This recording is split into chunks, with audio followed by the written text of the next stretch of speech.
তব অর্জুন ইদং রূপং পরম দর্শিতং আত্মযোগাৎ তেজময়ং বিশ্বম অনন্তং অদ্যমযৎ ন বেদযজ্ঞ অধ্যায়ন ন দানো ন চ ক্রিয়াভি ন তপোভি উগ্র এবং রূপং সৎকহং নৃলোকে দুষ্টং তৎ অন্যেন কুরু পরবীর। কলিযুগ পাবন অবতার পরম প্রেমময় প্রেম পরতত্ত্ব সীমা রাসবিলাসীর চরম পরিণতি প্রেম বিবর্ত বিলাস শ্রীমূর্তি অচিন্ত ভেদাভেদ তত্ত্ব সভজন বিভাজন সর্বপ্রয়োজন অবতার সার শিরোমণি কলিযুগ জীবের একমাত্র আশ্রয় গতি পরম করুণা বরুণালয় শ্রী শ্রী শচীনন্দন নদিয়া বিহারী গৌর হরি পরম পাবন পতিত তারণ পতিত উদ্ধারণ চিন্তামণি দাতা শিরোমণি পরম দয়াল পরম কারণী দয়াল শ্রী নিতাই চাঁদের মহা অনুকম্পায় শ্রী শ্রী গান্ধার্বিকা গিরিধারীর অপর অনুকম্পায় করুণায় শ্রী মাধব মাসিস্থ আচার্য শ্রী প্রফুল্ল চন্দ্র রায় জগৎখ্যাত এই মনীষী আচার্যের তার এই জন্মস্থলিতে এই পবিত্র মাটিতে ভক্ত গৃহশ্রী অঙ্গনে বিদেহী আত্মপারলৌকিক মহাকল্যাণার্থে আজকের এই সান্ধ্যকালীন সুমঙ্গল মাঙ্গলিক ভগবতীয় ভক্তিযজ্ঞের শুভ আয়োজন। এই আয়োজনে শ্রী গৃহ মন্দির অঙ্গনে এই মাহেন্দ্রক্ষণে মহা অমৃতক্ষণে হরিকথার সুধা কথার অমৃত কথার শুভারম্ভে প্রারম্ভে জীবন ধন জীবন সর্বস্ব প্রাতঃস্মরণীয় পরম বন্দনীয় সদ্গুরু শ্রী ভগবান শ্রী শিল গুরু মহারাজের রাতুল আতুল পাবন পদারবিন্দে পরার্ধ কোটি দণ্ডবত প্রণতি। এই প্রপঞ্চময় বিশ্ব সংসারে প্রপঞ্চ হতে কুড়িয়ে যিনি গর্বে ধারণ পালন পোষণ করে এই জগৎ মাঝে আত্মপরিচয় দিয়েছেন, আমার গর্ভধারিণী মাতা ঠাকুরানী, তিনি আজ এখানে উপস্থিত। তার চরণ কমলে ভূ ভূ বারংবার অবনত মস্তকে দণ্ডবত প্রণতি জ্ঞাপন পূর্বক তার একান্ত আশীর্বাদ প্রার্থনা করছি। তৎসহ মহাপ্রভুর একান্ত প্রিয় ভাজন বৈষ্ণব কুলতিলক ভাগবত প্রেমিক আচার্যগণ, মহতি সাধুজন, সন্তজন, মহতজন, জ্ঞানীজন, মান্যজন, শ্রদ্ধাশীলা কল্যাণিয়া দেবী মূর্তি মাতৃগণ, সকল ভক্ত চরণে দিন অতি দিনের সশ্রদ্ধ দণ্ডবত প্রণতি এবং সকলের একান্ত কৃপা আশীষ প্রার্থনা করছি।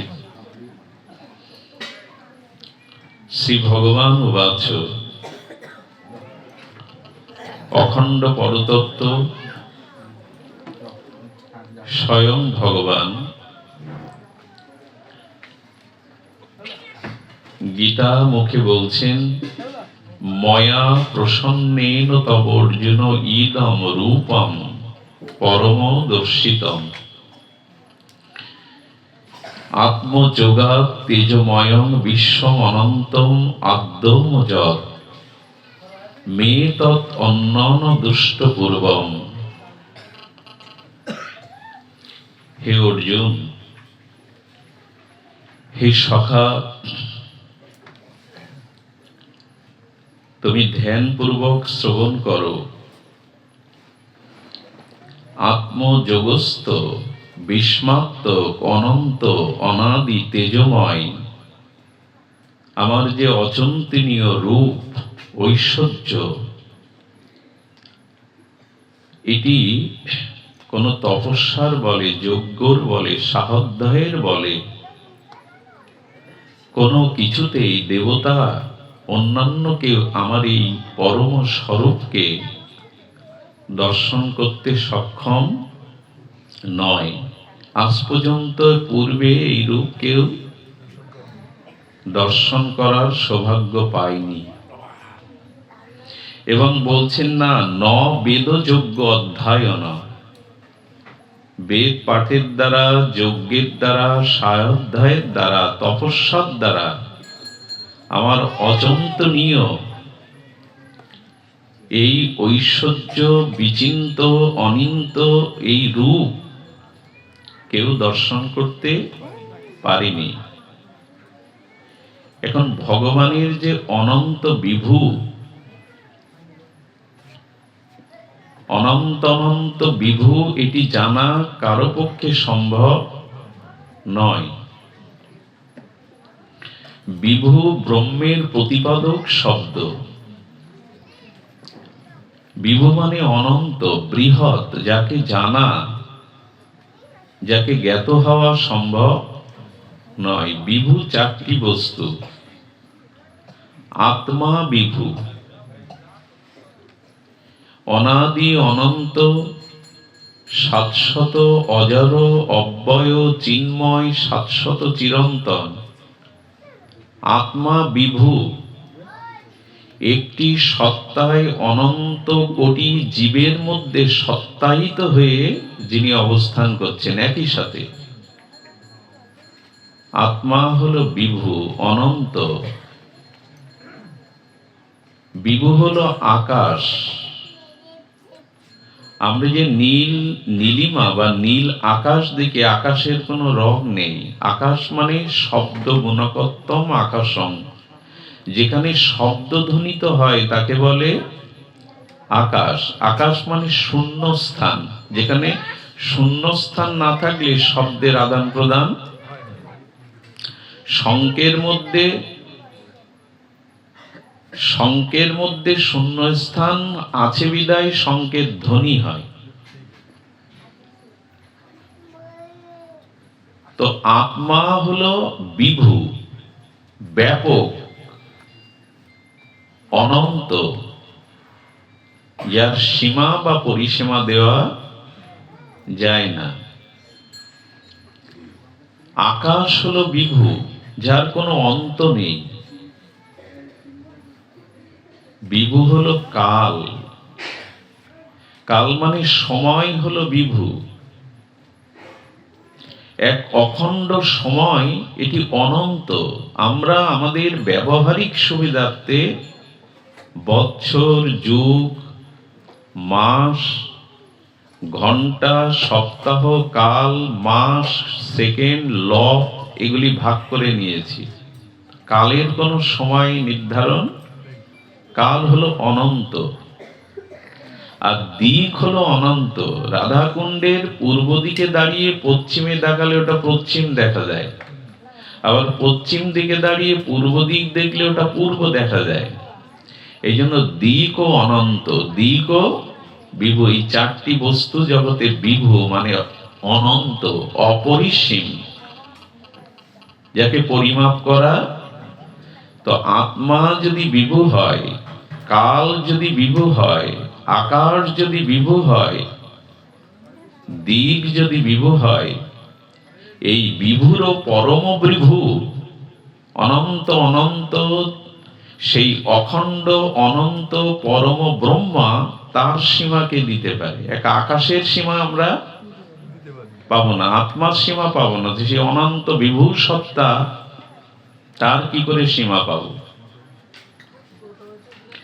ভগবান এই জন্য বললেন, যজ্ঞের দ্বারা, বেদধ্যানের দ্বারা, স্বাধ্যায়ের দ্বারা, তপস্যার দ্বারা আমাকে জানা যায় না। বড় কঠিন হয়ে যাচ্ছে না বিষয়টা? ভগবান অনন্ত সেই বিভু পরম ব্রহ্ম, তার দুটি ধারা ধ্যান দিয়ে শুনতে হবে। এক হলো নির্গুণ, নিরাকার, নির্লীন পরম ব্রহ্ম। তিনি এক নিরাকার, মানে তার কোনো আকার নাই। নির্গুণ, তার কোনো গুণ নাই। নির্লীন, তার কোনো লীলা রূপ নাই, লীলা নাই, গুণ নাই। তিনি অনন্ত এবং তিনি নিরাকার পরম ব্রহ্ম। তাকে জানাও জীবের পক্ষে সহজ নয়। ভালো করে ধ্যান দিন, যিনি নিরাকার, নির্গুণ, নির্লীন, মানে তার লীলা নাই। তো ভগবানের এই যে অনন্ত বিভু পরম ব্রহ্মের এই নিরাকারত্ব, নির্লীন, এবং তিনি যে অনন্ত, তাকে জীবের পক্ষে ধারণায় আনা, যার রূপ নাই, যার গুণ নাই, নির্গুণ, নিরাকার, তাকে কি করে আপনি ধ্যানের দ্বারা, চিন্তনের দ্বারা চিন্তা করবেন? চিন্তারও অতীত। বেদ ভগবান একটি শব্দ দ্বারাই নিরাকার, নির্গুণ আর পরম ব্রহ্মের স্বরূপ বলেছেন, অবাং মনস্য গোচর। সেই নির্গুণ পরম যে ব্রহ্ম, নির্লীন নির্গুণ পরম ব্রহ্ম, অচিন্তনীয় তত্ত্ব, তাকে বাক্যের দ্বারা, মনের দ্বারা, কায় মন বাক্যের দ্বারা যাকে প্রকাশ করা বা বোঝানো যায় না। অবাং মনস্য অগোচর, যাকে মনের দ্বারা, বাক্যের দ্বারা, শরীরের দ্বারা বোঝানো যায় না। এই হলো এই অনন্ত নিরাকার নির্গুণ ব্রহ্ম। রাধারানী ভগবানকে বলছেন, তোমার এই নির্গুণ, নির্লীল, এই যে অনন্ত অচিন্তনীয়, এই স্বরূপ জীব তোমার কৃপা পেতে পারে না, জানতে পারে না। তুমি জীবের প্রতি করুণায় বিগলিত হয়ে তুমি জীবের সাধ্যের মধ্যে এসো। করুণাটা কে করে আমাদের? লাদিনী শক্তি রাধারানী। তো সেই বিভু নিরাকার পরম ব্রহ্মকে বলছে, তুমি সহজতর হও। আচ্ছা, হিমালয়ের পর্বত শৃঙ্গের উপরে উঠে আমরা জল আবিষ্কার করতে,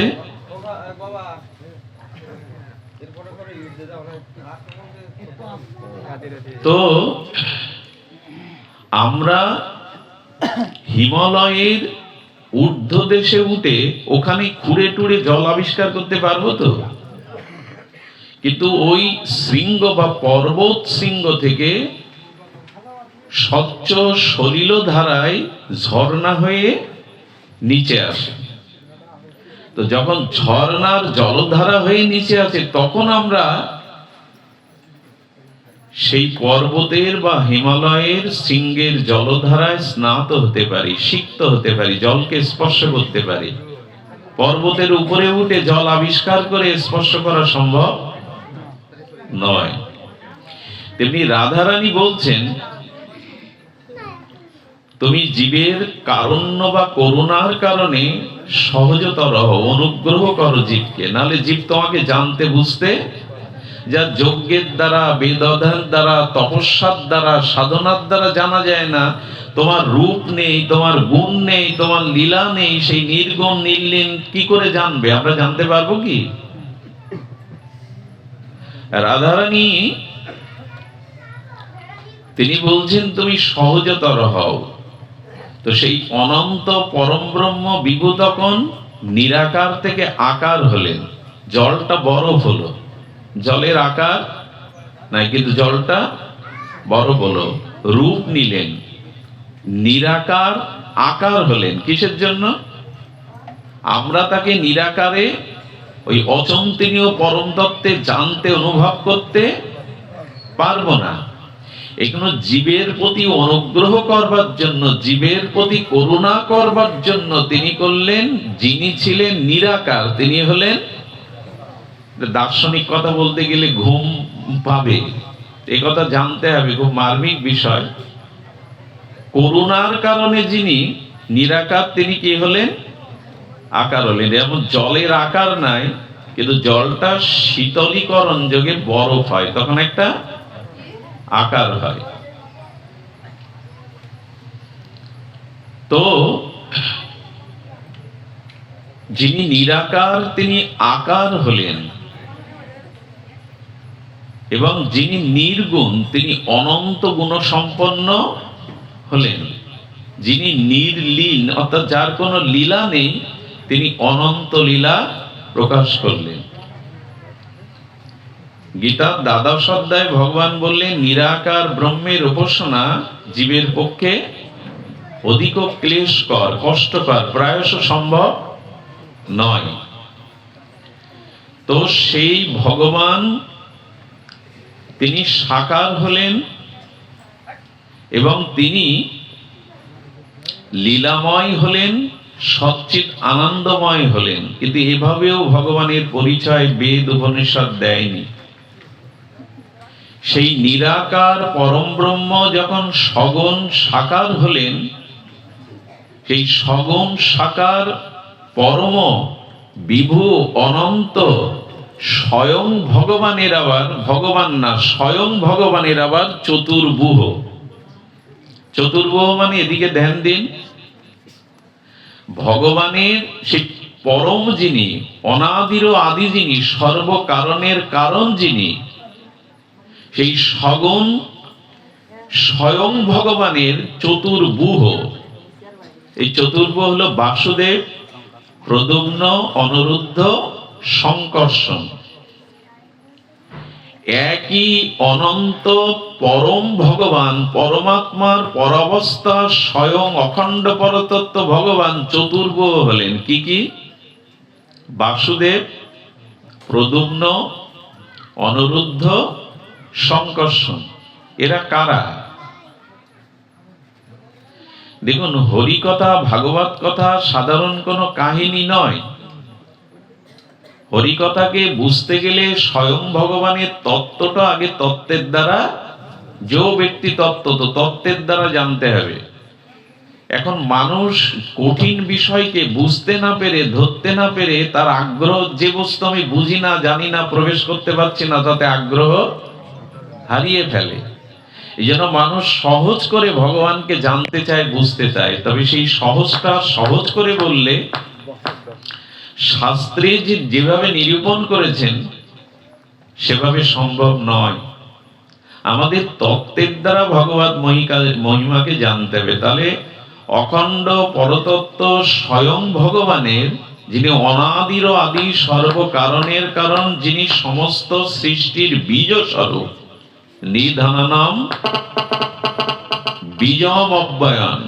মোবাইলটা সরিয়ে না ওখান থেকে। নিধানম বীজম অব্যয়ম।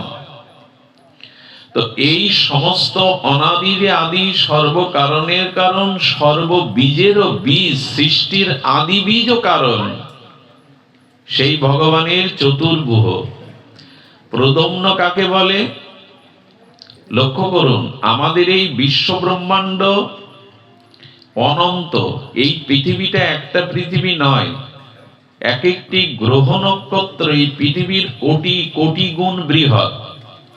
এই পৃথিবী নামক গ্রহটা খুব ক্ষুদ্র।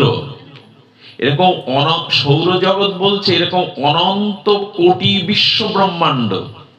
সেই অনন্ত কোটি বিশ্ব ব্রহ্মাণ্ডের সৃষ্টির মূল কারণ প্রদ্যুম্ন। এই অনন্ত কোটি বিশ্ব ব্রহ্মাণ্ডের সৃষ্টিকারক ইনি হলেন প্রদ্যুম্ন। এবং এই অনন্ত কোটি বিশ্ব সৃষ্টির পরে সেই সৃষ্টির অনন্তের যিনি পালন করেন, সেই পালন রূপ গর্ভদোক্ষায়ী বিষ্ণু, কারণবশায়ী বিষ্ণু, ক্ষীরোদোক্ষায়ী বিষ্ণু, ইনারা হলেন অনিরুদ্ধের প্রকাশ। আর ওই অনন্ত কোটি বিশ্ব ব্রহ্মাণ্ডের প্রলয়ের ধ্বংসের যিনি মূল কারণ, তিনি অনন্ত কোটি ভগবান শিবেরও মূল অংশী শঙ্কর্ষণ। এসব মাথায় ঢুকে? এসব কি মাথায় আসে? কিন্তু এইগুলি না জানলে ভগবানকে নিরূপণ করা, তার করুণাকে নিরূপণ করা যাবে না। তো এই যে প্রদ্যুম্ন হতে অনন্ত কোটি বিশ্ব ব্রহ্মাণ্ডের সৃজন হলো, অনিরুদ্ধ হতে ভগবানের মূল চক্রবহ হতে যে ক্ষীরোদশায়ী বিষ্ণু, কারণবশায়ী বিষ্ণু, গর্ভদোক্ষায়ী বিষ্ণু হলো, বিষ্ণুরও বিষ্ণু আছে, মহাবিষ্ণু। তো সেই কারণবশায়ী মহাবিষ্ণু হতে ব্রহ্মা, বিষ্ণু, মহেশ্বর এক একটা ব্রহ্মাণ্ডের সৃষ্টি স্থিতির পালন করতে হলেন। শাখারও শাখা, মূল থেকে শাখা, শাখারও উপশাখা এরা। এবং এই অনন্ত কোটি বিশ্ব ব্রহ্মাণ্ডের সংহারের কারণ যিনি মহাদেব ভগবান শিব, তারও মূল অংশ হলো শঙ্কর্ষণ। এভাবে ভগবানকে জানতে পারবো, ধরতে পারবো? তো রাধারানী তখন বলছেন, তুমি যদি এইভাবে এই অবস্থানে, এই তত্ত্বে অবস্থান করো, জীব তোমার করুণা পাবে না, জীব তোমাকে উপলব্ধি করতে পারবে না। তুমি এক কাজ করো, জীবকে করুণা করার জন্য ঝর্ণার ধারার মতো কৃপা করো। আচ্ছা, ভগবান যে অনন্ত পরম ব্রহ্ম, অষ্টাদি প্রকৃতির উপরে, বিরজার উপরে যে নিত্য গোলক বৃন্দাবনে, ওখানে আমাদের মতো সাধারণ জীব কেন? ওখানে অনেক সময় সাধারণ জীব কেন, মুনি ঋষিদেরও প্রবেশ নাই। ওখানে যেতে পারে নারদ, ওখানে যেতে পারে ব্রহ্মা, ওখানে যেতে পারে চতুষ্ষণ, সনক, সনন্দ, সনাতন, সনত কুমার, যোগী ঋষি সকলেই ওইখানে যেতে পারবে না। এবার ধরুন ওর নিচে বৈকুণ্ঠ, সেই বৈকুণ্ঠও কি আমাদের অধিকার আছে যাওয়ার? ওখানে নারদ ব্যতীত, ব্রহ্ম ব্যতীত, আর ওই চতুর্ষণ, সনক, সনন্দ, সনাতন, সনত কুমার ব্যতীত সকলে যেতে পারবে না। তো তুমি যদি এত ঊর্ধ্বে থাকো, আমরা যাব কি করে তোমার রাজ্যে? এটা তো মর জগৎ, মৃত্যু জগৎ, ওইখানে তো আমাদের প্রবেশ অধিকার নাই। কি করে যাব আমরা? রাধারানী বললেন, তুমি জীবের প্রতি আরো করুণা করে নিচে নেমে এসো, সহজ হও। সাধারণ কথা নয়। 4-5 দিন হলো মাথার মধ্যে এই কথাগুলো ঘুরছে যে ভগবানের কি জাতীয় করুণা, কৃপা তিনি। একবার এটি মন দিয়ে যদি অনেকের চোখে ঘুম আসছে, খুব কষ্ট হয় যখন সামনে কাউকে ঘুমাতে দেখি এই তত্ত্বের। 5-6টা দিন মাথার মধ্যে এটা যে ভগবানের কি জাতীয় করুণা আমাদের শুনলে আপনি স্থির থাকতে পারবেন না, ভজন না করে থাকতে পারবেন না, যদি ঠিক শ্রদ্ধালু হয়ে শ্রবণ করেন। কান দিয়ে যারা হরিকথা শোনে, তাদের হরিকথা কাজে যায়, কাজে লাগে না। কিছুক্ষণ পর সেই কথা তার স্মরণে মননে থাকে না। মনটাকে হরিকথায় যুক্ত করে তারপরে কান দিয়ে যারা শোনে, সেই হরিকথা কাজে লাগে। শুধু কান দিয়ে শুনলে হরিকথা কানে থাকবে, কিন্তু মনটা যুক্ত করে তারপরে মন যুক্তর সাথে যদি কান যুক্ত করেন, তখনই হরিকথা কাজে যাবে। এই জন্য শ্রোতা যারা, তাদেরও একটা অধিকার থাকতে হবে, তাদের একটা যোগ্যতা থাকতে হবে। বক্তার যেমন যোগ্যতা প্রয়োজন, শ্রোতারও যোগ্যতা। সেই যোগ্যতা যদি না থাকে, এখানে এসে নিদ্রা, অলসতা এগুলি আনতে চেষ্টা করবেন না, মনোযোগ দিন। তো রাধারানী বললেন, বৈকুণ্ঠেও যেতে পারবে না, অনন্ত অনন্ত তপস্যার দ্বারা যোগী ঋষিরাও সবসময় তোমাকে পাবে না। তুমি করুণায় ঝর্ণা ধারায় বিগলিত হও। রাধারানীকে বলছেন, লাদিনী শক্তিকে বলছেন, তবে অনুগ্রাহ্য ভূতানাং মানসিং তনু আশ্রিতম ভজতে তাদিশি ক্রিয়া যসূত্রা তৎপর ভবে। হে রাধে, জীব যদি বৈকুণ্ঠে বিরজার অষ্টাদি প্রকৃতির ওপরে গোলক বৃন্দাবনে না যেতে পারে, আমি বৈকুণ্ঠে রমাপতি হয়ে আছি, লক্ষ্মীপতি হয়ে, বিলাসমূর্তি নারায়ণ বিষ্ণু হয়ে আছে, আমার লোকে সবাই আসতে পারবো? আমরা পারবো কি বৈকুণ্ঠে যেতে? এখন রাধারানী যখন বলছে করুণা করো, করুণা করতে গিয়ে তখন ভগবান বললেন, ঝর্ণা ধারার ন্যায় আমি নিজে ঝর্ণা ধারায় করুণা ধারায় জীবকুলকে অনুগ্রহ বা কৃপা করবার জন্য আমি মনুষ্য তনু ধরে জগতে অবতরণ করব। অপ্রপঞ্চ থেকে প্রপঞ্চে আমি অবতরণ করব, আমি স্বয়ং যাব। অনেকবার মৎস্য রূপে গেছি, কূর্ম রূপে গেছি, বরাহ রূপে গেছি, সবাই আমাকে অনুভব করতে। আচ্ছা, ভগবান বরাহ রূপ নিয়েছিলেন, শুকর রূপ। এখানে যদি ভগবান বরাহ রূপে আসে, আমরা দেখলে ভয় পাবো, তো উঠে যাব। মাছের সাথে ভগবান যদি মৎস্য রূপ নেয়, তো তার সাথে আমাদের বিনিময় খেলা হবে, আনন্দ হবে? ভগবান বলেন, এইসব রূপে কৃপা করতে, জগৎ রক্ষা করতে, জগতের সুরক্ষার জন্য গেছি, কিন্তু জীবকে আমি ঠিক ঠিক মিশতে পারিনি, আনন্দ দিতে পারিনি, করুণা বিতরণ করতে পারিনি। হে রাধে, জীবের প্রতি করুণার কারণে এবার আমি মনুষ্য তনু আশ্রয়, মানসিং তনু আশ্রিতম, মানুষের মতো দুই ভুজ রূপ ধরে না, চার ভুজ রূপ ধরে আসলে, কয়েক মাথা নিয়ে আসলে এরা আমার সাথে মিশতে, করুণা ঠিক ঠিক একত্রিত না হলে, সমপর্যায় না হলে হবে না। ভগবান তখন জীবের প্রতি অনুগ্রহ করবার জন্য তিনি এলেন, হরি হয়ে এলেন।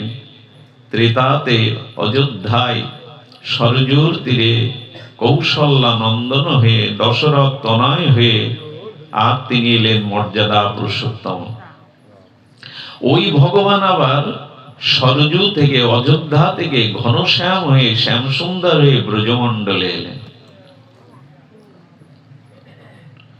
আচ্ছা, রাধারানী তখন বললেন, এতেও হলো না,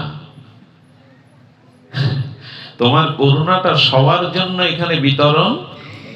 অযোধ্যাবাসী তোমাকে দেখেছে, তোমার লীলা আস্বাদন করেছে, ব্রজবাসীরা তোমায় দেখেছে, সেই সময় জগতের সবাই তো তোমার কৃপা পেল না। রাম ভগবান মর্যাদা পুরুষোত্তম, তিনি দক্ষিণ ভারতে, দক্ষিণ সমুদ্র পর্যন্ত দক্ষিণ ভারতে লীলা বিতরণ করলেন।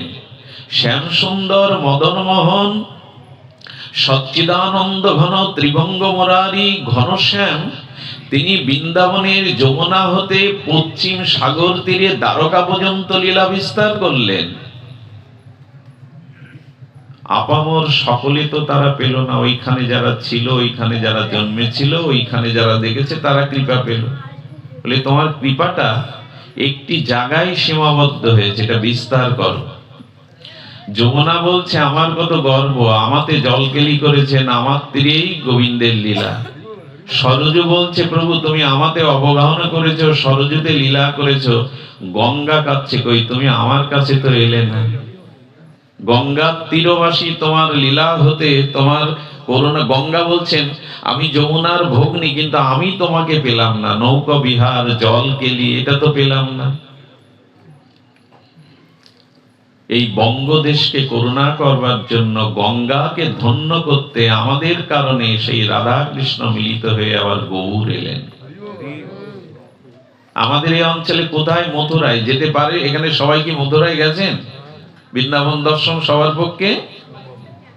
আমাদের অযোধ্যাতেও, আর সেখানে সেই লীলা তো আমরা আস্বাদন করতে পারিনি। এই জন্য ইদানিং কালে সেই রাধা মাধব মিলিত তনু পরতত্ত্ব গৌরাঙ্গ হয়ে এলেন। আচ্ছা, যখন তিনি এলেন, সকলে সে সময় আমরা জন্মেছিলাম কিনা আদৌ আমাদের জানা, সেই সাক্ষাৎ লীলাও আমরা পাইনি। রাধারানী তখন বললেন, তুমি যে এই রূপে লীলা বিতরণ করলে, করুণা করলে, এতে সবাই তোমার সহজ কৃপা পাইনি, আরো তোমাকে নামতে হবে করুণায়। কোথায় নামাচ্ছেন ঠাকুরানী, আমাদের প্রতি কত দরদ, কত কৃপা। কারণ আমি তো তারই, আমার জন্য ভাববে তো তিনি। বলছে কেন আমি লীলা করেছি, লীলা রেখে এসেছি, গ্রন্থ রেখে এসেছি। তখন বলছে দেখো প্রভু, তুমি তোমার ইচ্ছায় এই এই রূপ নিয়েছ, ঘনশ্যাম রূপ, রাম রূপ, গৌরাঙ্গ রূপ, তোমার ইচ্ছায় রূপ নিয়েছ। কিন্তু জীবের রুচি, জীবের ইচ্ছা তো এক এক রকম। কেমন জানেন, রাম যদি বনবাসে না যায় তো কইকেই প্রতিজ্ঞা করেছে আমি মরব। আর যদি রাম বনবাসে না যায় তো কইকেই মরবে, আর রাম যদি বনবাসে যায় কে মরবে? দশরথ মরবে। সংকট ভগবানেরই। একজন বলছে বনবাসে না গেলে মরবে, আর একজন বনবাসে গেলে আর একজন মরবে। ব্রজবাসীরা, ব্রজগোপীরা তোমায় পেল, বাইরের তেমন করে কেউ তোমার প্রেম আস্বাদন করতে পারল না। দেখুন, ভগবত তত্ত্ব সহজ নয়। যেমন দেখুন, ভগবান কত করুণা করছে। জল কিন্তু আপনার মাথার উপরে আছে, আকাশে জল নাই মেঘমালায়, জল কিন্তু আপনার যেখানে বসেছেন এই নিচেও জল সর্বত্র বিরাজিত, ডানেও আছে বাঁয়ে আছে জল, উপরে আছে নিচেও আছে। কিন্তু জল থাকলে কি হবে? তৃষ্ণার্ত ব্যক্তি এইভাবে জল আছে সবখানে বলে তৃষ্ণা নিবারণ করতে পারবে? জল তো মাটির নিচেও আছে, আকাশেও আছে, ডানে বাঁয়ে সবখানে আছে। তো তখন রাধারানী বললেন শুধু অযোধ্যায় না, শুধু নবদ্বীপে না, শুধু মথুরা মণ্ডলে না, তুমি সমস্ত জীবের হৃদয়ে বসবাস করো, হৃদয়ে পৌঁছাও। তো আমাদের হৃদয়ে কে আছেন? আমার স্ত্রী পুত্র সংসারে আছে, বাড়ি গাড়ি ব্যাংবালের চোখের সামনে, হৃদয়ে কে আছেন? তো রাধারানীকে বললেন তোমার কথা মতো আমি প্রত্যেক জীবের হৃদয়ে বাস করব। কিন্তু হৃদয়ে বাস করলে কি হবে? জল তো সবখানে আছে, তৃষ্ণা না লাগলে, জলের অনুসন্ধান না করলে জল পাওয়া। আচ্ছা, অনেকে প্রশ্ন করে ভগবান আমার হৃদয়ে বসে আছেন তো আমি পাপ করি কেন? ভগবান আমার হৃদয়ে বসে আছে তো এত দুঃখ কষ্ট জরা কেন আমার? প্রশ্ন আসবে কিনা? তো রাধারানী বললেন এটাও কঠিন হয়ে গেল। বলে সবার হৃদয়ে বাস করলাম তবু হচ্ছে না। বলে হচ্ছে না তো, জল সবখানে আছে, সবাই তো পাবে না। এখন মাটি খুঁড়ে জল আবিষ্কার করতে হবে, ওটা কঠিন। তুমি হৃদয়ে আছো, কিন্তু হৃদয়ের সেই ভগবানকে ওইভাবে আবিষ্কার করা সকলের পক্ষে আত্মদর্শন সম্ভব নয়। তারপরে তিনি লীলাতে এলেন, কিন্তু সেই লীলাও আবার সকলে উপলব্ধি। আমাদের মনে হয় না 500 বছর আগে যদি নবদ্বীপে মহাপ্রভুকে, অদ্বৈত প্রভুকে দেখতে পেতাম, দেখলেই তো প্রেম হয়ে যেত, ভজন সাধন করা লাগতো না। তার মানে সেই কৃপা সে সময় যারা ছিল তারা দর্শনেই পেয়ে গেছে, আপনি থেকেই পেয়ে গেছে। পাইনি, পেয়েছে কিনা? কিন্তু আমাদের সকলের জন্য কৃপা কি করে হবে? ভগবান তখন বললেন হৃদয়ে রূপ। আচ্ছা, বললেন দেখো তুমি তোমার মতো রূপ ধরে গেছো, সেই সময়ের লোক পেয়েছে। বলে আমি হৃদয়ে গেছি, সর্বজীবের হৃদয়ে তো আমার বাস। বলেন ওতে কিছু হলো না।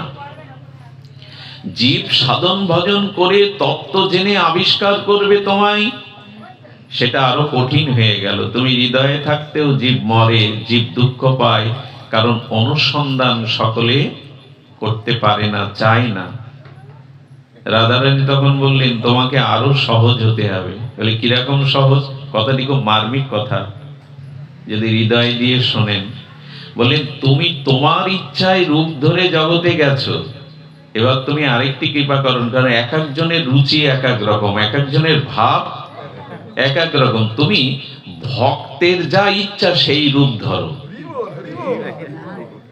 ভক্তের যেমন যেমন তোমায় পেতে চায়, যে রূপে পেতে চায়, চিন্তা করতে পারেন কোথা থেকে কোথায় নেমে আসছেন ভগবান। এই করুণা জানলে এখান থেকে আপনি উঠে যেতে পারবেন না, মনে হবে আর সিদ্ধান্ত নিয়ে যাব যে তোমাকে স্মরণ করবই ভগবান।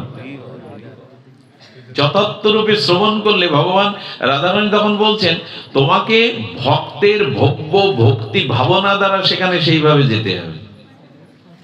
প্রহ্লাদ যদি চায়, প্রহ্লাদের রক্ষার জন্য তোমাকে যদি অর্ধেক সিংহ আর অর্ধেক মানুষ হতে হয়, প্রহ্লাদের কারণে তোমাকে ওই রূপ নিতে হবে। একবার ভেবে দেখুন তো, স্বয়ং অনাদি অনন্ত বিভু মাধুর্যময় ভগবান অর্ধেক সিংহ আর অর্ধেক মানুষের রূপ ধরেছেন কার জন্য? ভক্ত তাকে যেভাবে চায়, রাধারানী বলছেন এখন সেইভাবে তোমাকে প্রকাশ হতে হবে। আমাদের মহাত্মারা বলেন আর কত করুণায় নিচে নামবেন তিনি, তোমার ভক্তি ভাবনার দ্বারা তোমার মতো করেই তুমি তোমার কাছে তিনি আসবেন। ভগবান নিত্য কিশোর, কিন্তু যশোদার কাছে তিনি পরিচ্ছন্ন শিশু হলেন।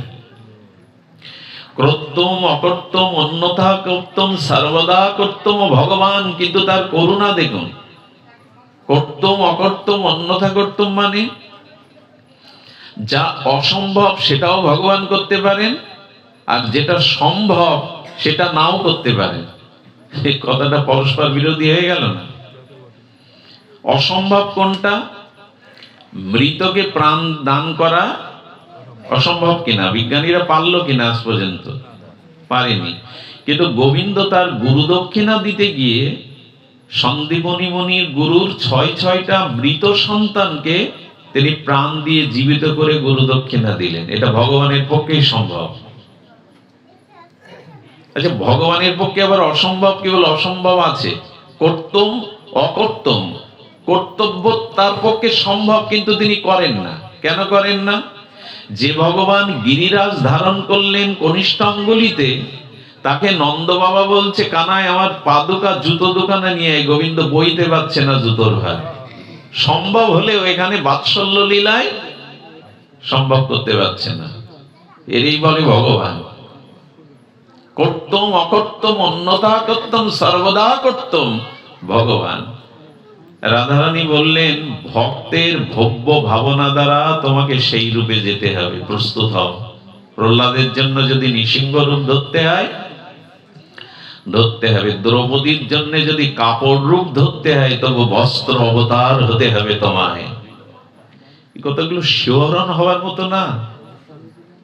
গোবিন্দের অঙ্গুলি কেটে গেছে, কাটার সাথে সাথে মহারানী, রানী, মহারানী, পট্টরানী, রুক্মিণী, সত্যভামা, জাম্ববতী এরা কাপড় খুঁজতে গেছে ঘরের মধ্যে, পটি দেবে। সামনে দ্রৌপদী দাঁড়িয়েছিল।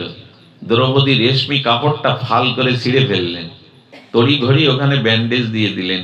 কৃষ্ণ বলছেন কৃষ্ণা, দ্রৌপদীর আর এক নাম কৃষ্ণা। কৃষ্ণ এই দামি রেশমির কাপড়টা ছিঁড়ে ফেললে। দ্রৌপদীর চোখে জল। বললেন ঘনশ্যাম, দেহের চামড়াটা তুলে যদি তোমার পায়ের জুতা পাদুকা করে দিতে পারতাম, তাও কি শান্তি হতো? গোবিন্দের চোখে জল এসে গেছে। গোবিন্দ মনে মনে বললেন যদি কখনো কোনোদিন তোমার প্রয়োজনে আসি, তবে এই বস্ত্র রূপ ধরেই আমি তোমাকে রক্ষা করব। ভগবান বস্ত্র হচ্ছেন ভক্তের জন্য, মানে ভগবান কাপড় রূপ নিচ্ছেন। আর কি করুণা চান? এরপরেও তাকে বিমুখ হয়ে পড়ে থাকবেন সংসারমুখী হয়ে? কথাগুলো যেমন তত্ত্বের দ্বারা জানা যায় না, নিজের গালে চড় বসিয়ে দিতে ইচ্ছা করে। কতটা ভুল করে যাচ্ছে জীবনে, কতটা ভুল করছি ভগবানকে ভজন না করে, তাকে না জেনে, তার আশ্রয় বা তাকে সমর্পণ না করে।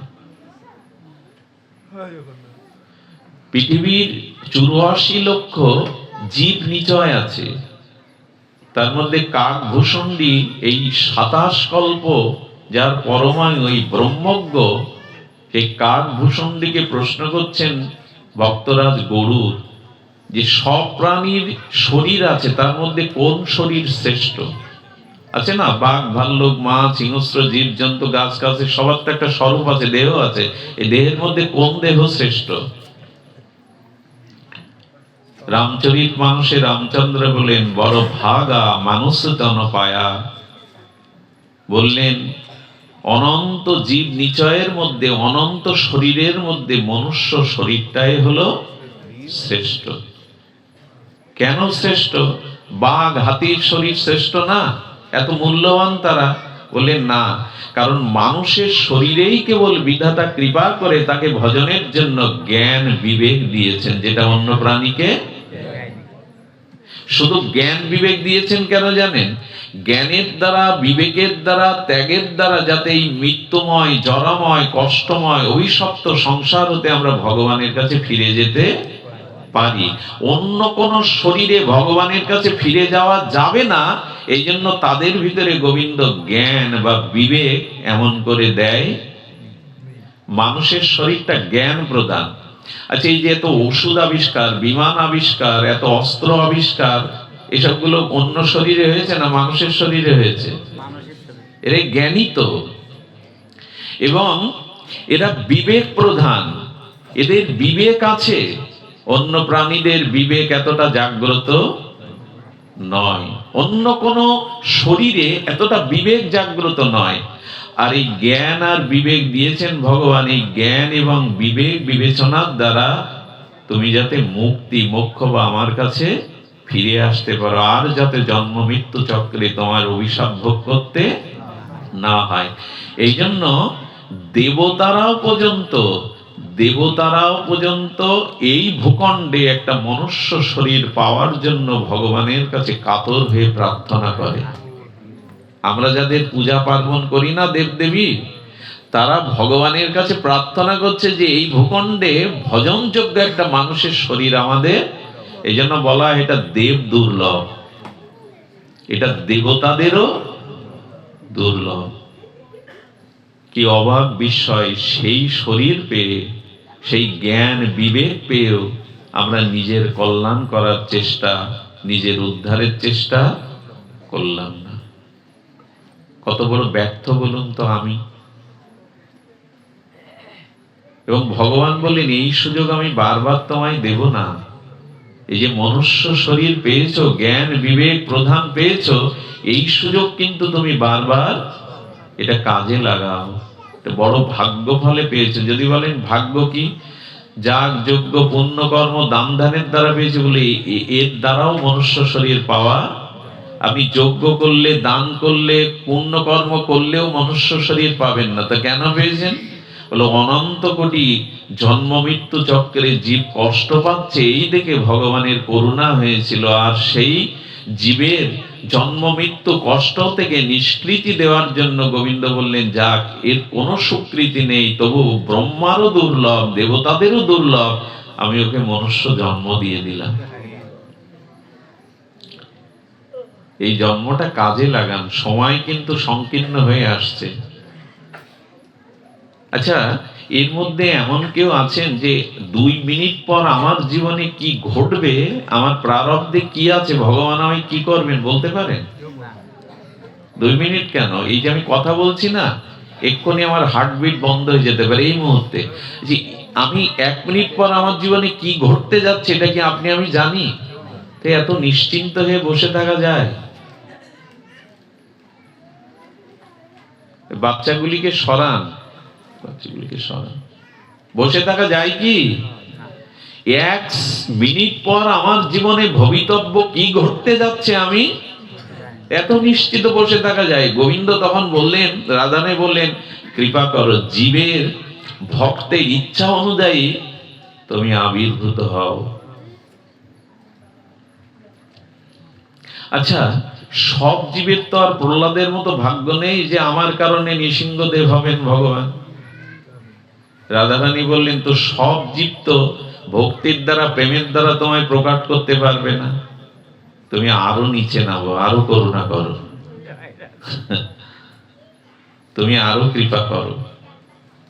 মানে গাছের উপরের শাখায় যে ফলটা আছে ওটা আমি, কিন্তু ফলটা পরিপক্ক আস্বাদ্য হয়ে যদি ঝরে পড়ে না আমার কাছে, রাধারানী বলছেন তুমি ওই করে জীবের কাছে যাও, আরো করুণা করো। আহা, তখন বলছেন জীবের ইচ্ছাময় ভক্তির অধীনস্থ হয়ে ভক্তি ভব্য ভাবনার দ্বারা জীবের কাছে প্রকট হও। তখন বললেন, সবাই প্রহ্লাদের মতো, সকলে দ্রৌপদীর মতো এমন ভাগ্য নিয়ে জন্মায়নি, তুমি আরো জীবের প্রতি করুণা করো, সর্বতোভাবে জীব যাতে তোমাকে পায়।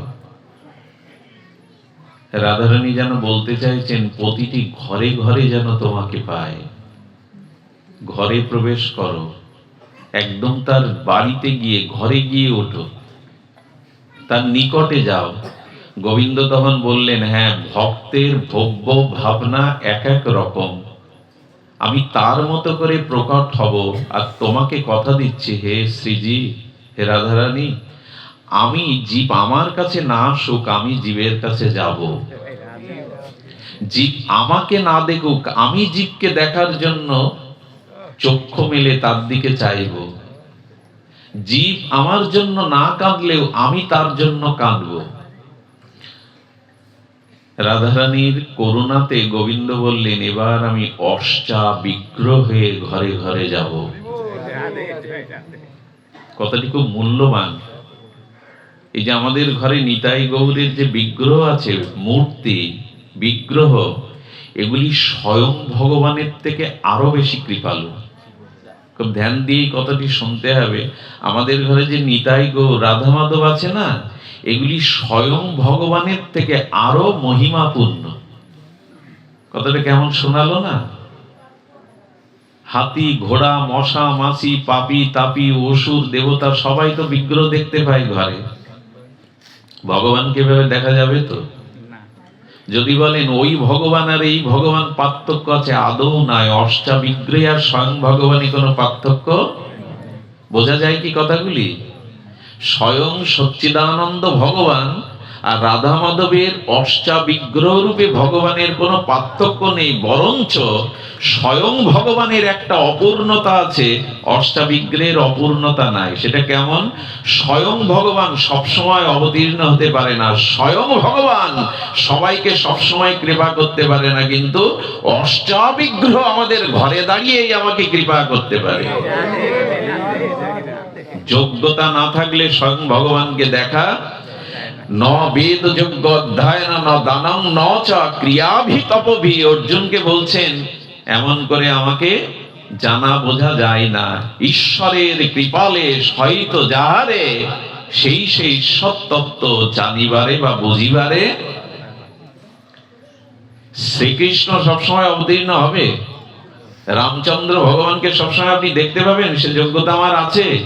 কিন্তু রামরূপী বিগ্রহ ভগবান, স্বয়ং পরতত্ত্ব কৃষ্ণ রূপী নিতাই গৌর বিগ্রহ ভগবান আমার ঘরে এসে, আমার ঘরের মধ্যে অবস্থান নিয়ে আমার দিকে চেয়ে আছে করুণা করবার জন্য।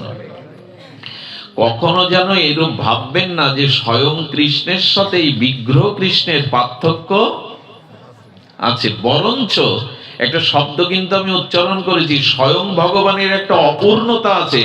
সবাইকে সবসময় দর্শন যোগ্যতা লাগবে, ভজন লাগবে, কৃপা লাগবে, কিন্তু জগন্নাথ দর্শন করতে কারো যোগ্যতার প্রয়োজন।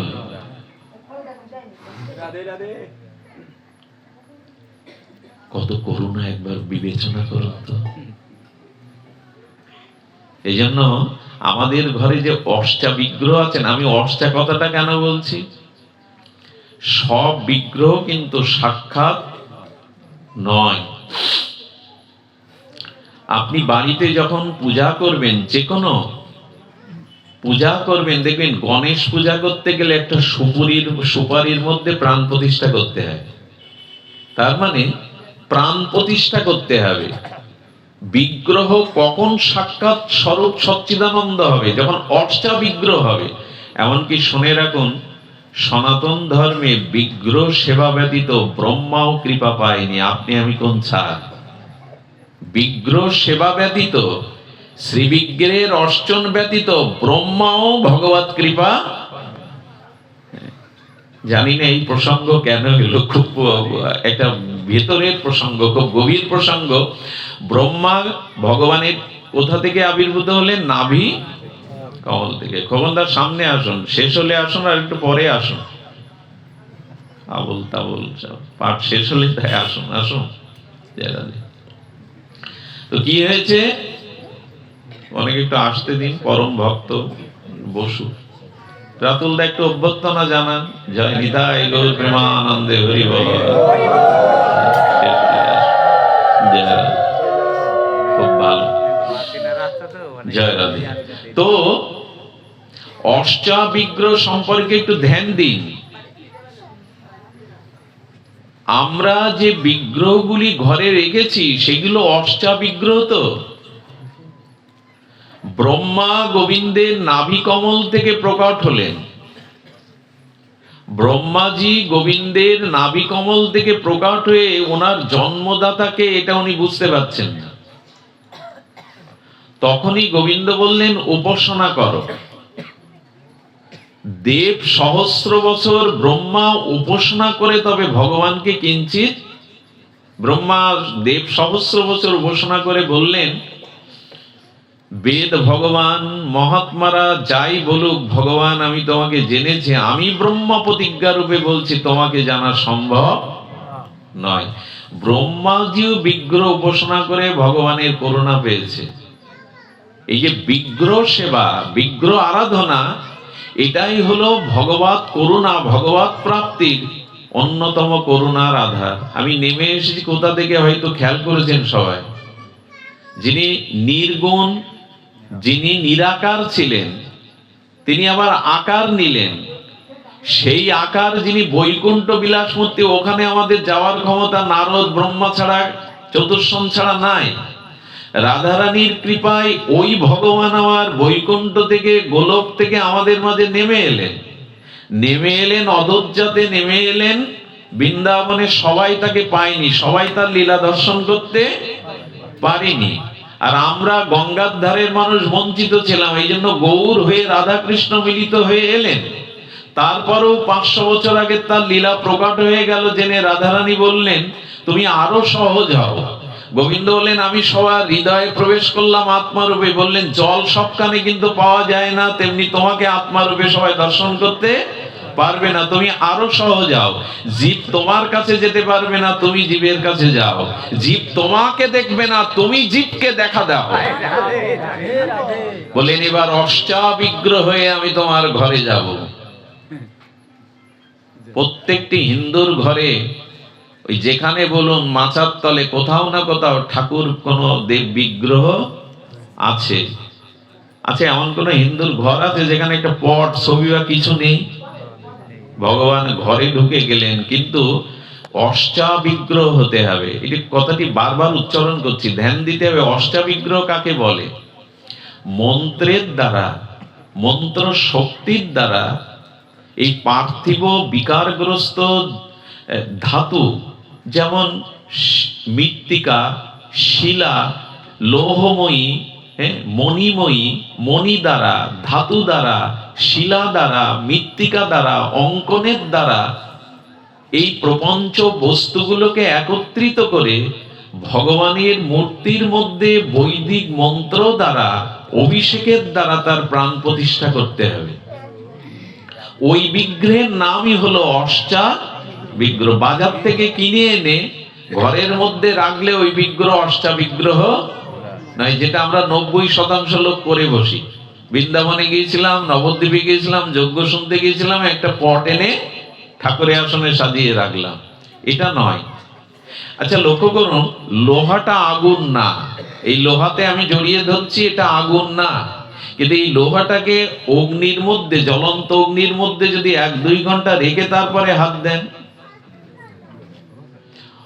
ওটাও অগ্নি নয়, কিন্তু আগুনের সাথে তদাত্ম প্রাপ্ত হয়, ওর মধ্যে অগ্নি ধর্ম প্রবেশ করেছে। ঠিক তেমনি ওই যে মণিময়ী, লেপ্য লেখ্য মণিময়ী, দারুময়ী, জগন্নাথ বিগ্রহ যেমন দারু অর্থাৎ কাষ্ঠ দিয়ে নির্মিত।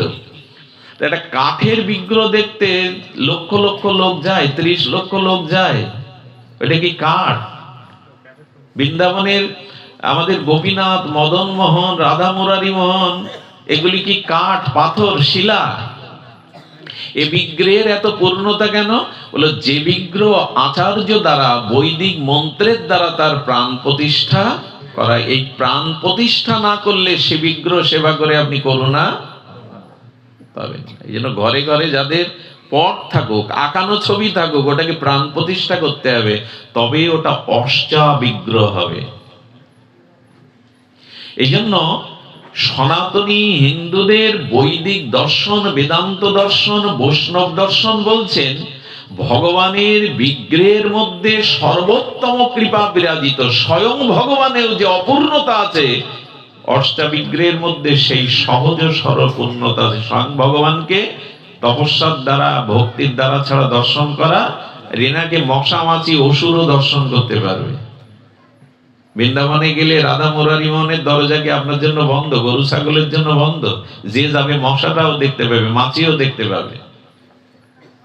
রাধারানী বললেন তবে বিগ্রহ রূপে ঘরে ঘরে যাও। এখন প্রশ্ন হচ্ছে যে বিগ্রহ আমি প্রতিমা নও, তুমি সাক্ষাৎ ব্রজেন্দ্র নন্দন, এই দৃষ্টিতে তাকে সেবা করি কিনা, এই দৃষ্টিতে তাকে দেখি কিনা। এই দৃষ্টিতে দেখতে বলা হয়েছে। যারা বিগ্রহ থেকে কাঠ বুদ্ধি করে, শিলা বুদ্ধি করে, এরা পাষণ্ড হয়ে যায়। কথা কি বোঝা যায়? নিতাই গৌর রাধা মাধবের বিগ্রহকে যারা কাঠ প্রতিমা বুদ্ধি করে, এরা পাষণ্ড হয়ে যায়। এর মধ্যে অনেকের সচেতন ব্যক্তি, শিক্ষিত ব্যক্তিদের একটা প্রশ্ন যাচ্ছে, তা তোমার বিগ্রহ যদি সাক্ষাৎ ভগবানের করুণা মূর্তি হবে, সাক্ষাৎ হবে, তো যখন মন্দিরে চুরি হয়, বিগ্রহ ভাঙা হয়, ওইখানে তখন কেন উনি জাগ্রত থেকে প্রতিফল দেন না? এই প্রশ্ন অনেকেই মনে মনে তোলেন। তবে শুনুন, মন্দির কমিটি নিয়ে যদি দলাদলি হয়, কে কোন পদে থাকবে, মন্দিরের অর্থ যদি নয় ছয় করা হয় ব্যক্তি স্বার্থে, মন্দিরে যদি সুচারুরূপে শুদ্ধাচারে পূজা অর্চনা না হয়, তো ভগবান জাগতে বাধ্য কি আপনার জন্য? আপনি যা ইচ্ছা তাই করবেন, সেখানে ঠিকভাবে অর্চন হবে না, সেবা হবে না, শ্রদ্ধা ভক্তির উপাসনা নেই, অথচ দাবি করবেন ভগবান কেন বাধা দিল না? আপনি ঘুমিয়ে থাকলেই তো চুরি হয়। আপনি ঘুমিয়ে থাকলে কি হয়?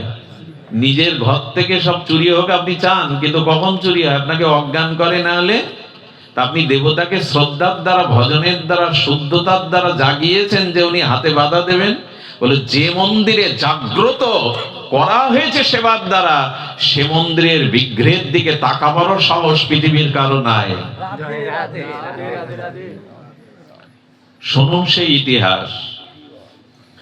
বিষ্ণুপুরের রাজা, তিনি ছিলেন সংকীর্তন আনন্দী, সংকীর্তন প্রেমী।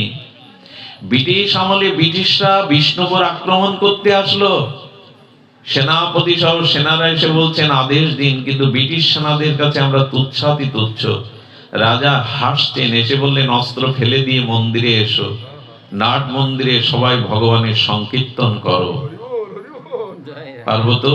এরকম বিশ্বাস বিগ্রহের প্রতি আছে তো? বিগ্রহের সম্মুখে কীর্তন করছেন 2 ঘন্টা 2.5 ঘন্টা, থামছেন না। সেই কীর্তনে আর আনন্দে মাতোয়ারা হয়ে সমর্পিত হয়ে কীর্তন করছেন। 2-3 ঘন্টা বাদে জয়ের ধ্বনি, মঙ্গল ধ্বনি দিতে দিতে প্রজাবাসীরা বলল, মহারাজ যুদ্ধে আমাদেরই জয় হয়েছে। বলে সব সৈন্যরা অস্ত্র ফেলে দিয়ে ভগবানের সামনে কীর্তন করছে, জয় হলো কি করে? বলে একটা অদ্ভুত কাণ্ড ঘটে গেছে। কি কাণ্ড? আপনাদের পূর্বপুরুষের যে অকেজ 2 কামান ছিল রাজ বাড়ির সামনে, একজন শ্যামল এবং কৃষ্ণবর্ণ 2 কিশোর এসে ওই কামান ডাকিয়ে ব্রিটিশ সেনাদের হতহত করে বিদায় দিয়েছে, আপনার জয় হয়েছে। সে কামান 2 এখনো রক্ষা করা আছে। বলরাম এবং কৃষ্ণ বিগ্রহ অর্চন করতেন। বালাজির, ত্রিপতি বালাজির কথা শুনেছেন তো? দক্ষিণ ভারতে ত্রিপতি সাক্ষাৎ ভগবান। উনি এখনো বিশ্বের কাছে সাক্ষাৎ বিস্ময়কর ভগবান, ত্রিপতি ভেঙ্কটেশ ভগবান। ওইখানে একজন খান ওই মূর্তি ভাঙতে গিয়েছিল, সেটা আজ ইতিহাস। সেই খান গিয়ে দেখছে গোবিন্দ ত্রিপতি বালাজিকে দুগ্ধ দিয়ে স্নান করা জলে। এই বেটা মূর্খ, পাথরে দুধ ঢেলে দুধ নষ্ট করছো কেন? পূজারী হেসে বলছেন, তুমি একটু বলো না আমাদের এই ঠাকুরকে, তুমি বলে এই বেটা তোমার গায়ে দুধ ঢালছে নিষেধ করছো না কেন? যেই বলেছে এই পাথর তোমার গায়ে কেন দুধ নষ্ট করছে, জবান বন্ধ হয়ে গেছে, কণ্ঠ চিৎকার করে লুটিয়ে পড়েছে, আমি কথা বলতে পারছি না, ক্ষমা করো। বলে ওর কাছে ক্ষমা চাও, এ পাথর না। কেঁদে কেটে যখন লুটিয়ে পড়লেন তখন কণ্ঠস্বর ফিরে পেলেন। যে বিগ্রহ সদাচারে ভক্তিতে শুদ্ধাচারে অর্চন করা হয়, ওই বিগ্রহের দিকে তাকাবার ক্ষমতা কোনো অসুরের পৃথিবীতে নাই। বন্দিন নিয়ে রাজনীতি করবেন, দলাদলি করবেন, তার সেবা নেই, তার শুদ্ধাচার নেই, অথচ বলবেন সে জাগলো না কেন, রক্ষা করলো না কেন। এখনো তো দক্ষিণেশ্বরে মা ভবতারিণী আছে, কিন্তু রামকৃষ্ণ নেই যে তার সাথে কথা বলবে আর হাতে করে খাওয়াবে। বিগ্রহ বিগ্রহই আছে। এবং শুনে রাখুন, মূর্তি পৃথিবীতে কেউ তৈরি করেনি, মূর্তি স্বয়ং রূপে জগতে আছে। আচ্ছা, কুয়োটা আপনি পরিকল্পনা করতে পারেন যে আপনি বাড়ি কুয়ো খুঁড়বেন, আপনি লোকজন ডেকে আর মজুরি খাটা জনদের দিয়ে কুয়ো খনন করতে পারেন। জল আসা না আসা আপনার উপর নির্ভর করে কি? কথা বোঝা যায়? এবং অষ্টাবিগ্রহ যে স্বয়ং ভগবান তার প্রমাণ নিন। লবণ গোলা জল এবার সমুদ্রে যদি কিছু ছেড়ে দেন, তার গায়ে কি স্বাদ থাকবে? লবণাক্ততা থাকবে। তো আগুনে যা দেন লাল কালো, সেটা কিতে রূপান্তরিত হবে? আগুনে রূপান্তরিত হবে। তবে প্রতিমাতে যদি শ্রদ্ধার সহিত প্রাণ প্রতিষ্ঠা করা হয়, শ্রদ্ধা ভক্তি করা হয়, ওই লোহময়ী লেপ্যময়ী লেখ্য আলেখ্য সবই ভগবানময় হয়ে যায়। সব থেকে বড় কথা, মূর্তি কেউ তৈরি করেনি, মূর্তি সবখানেই আছে। কথাটি খুব মার্মিক কথা।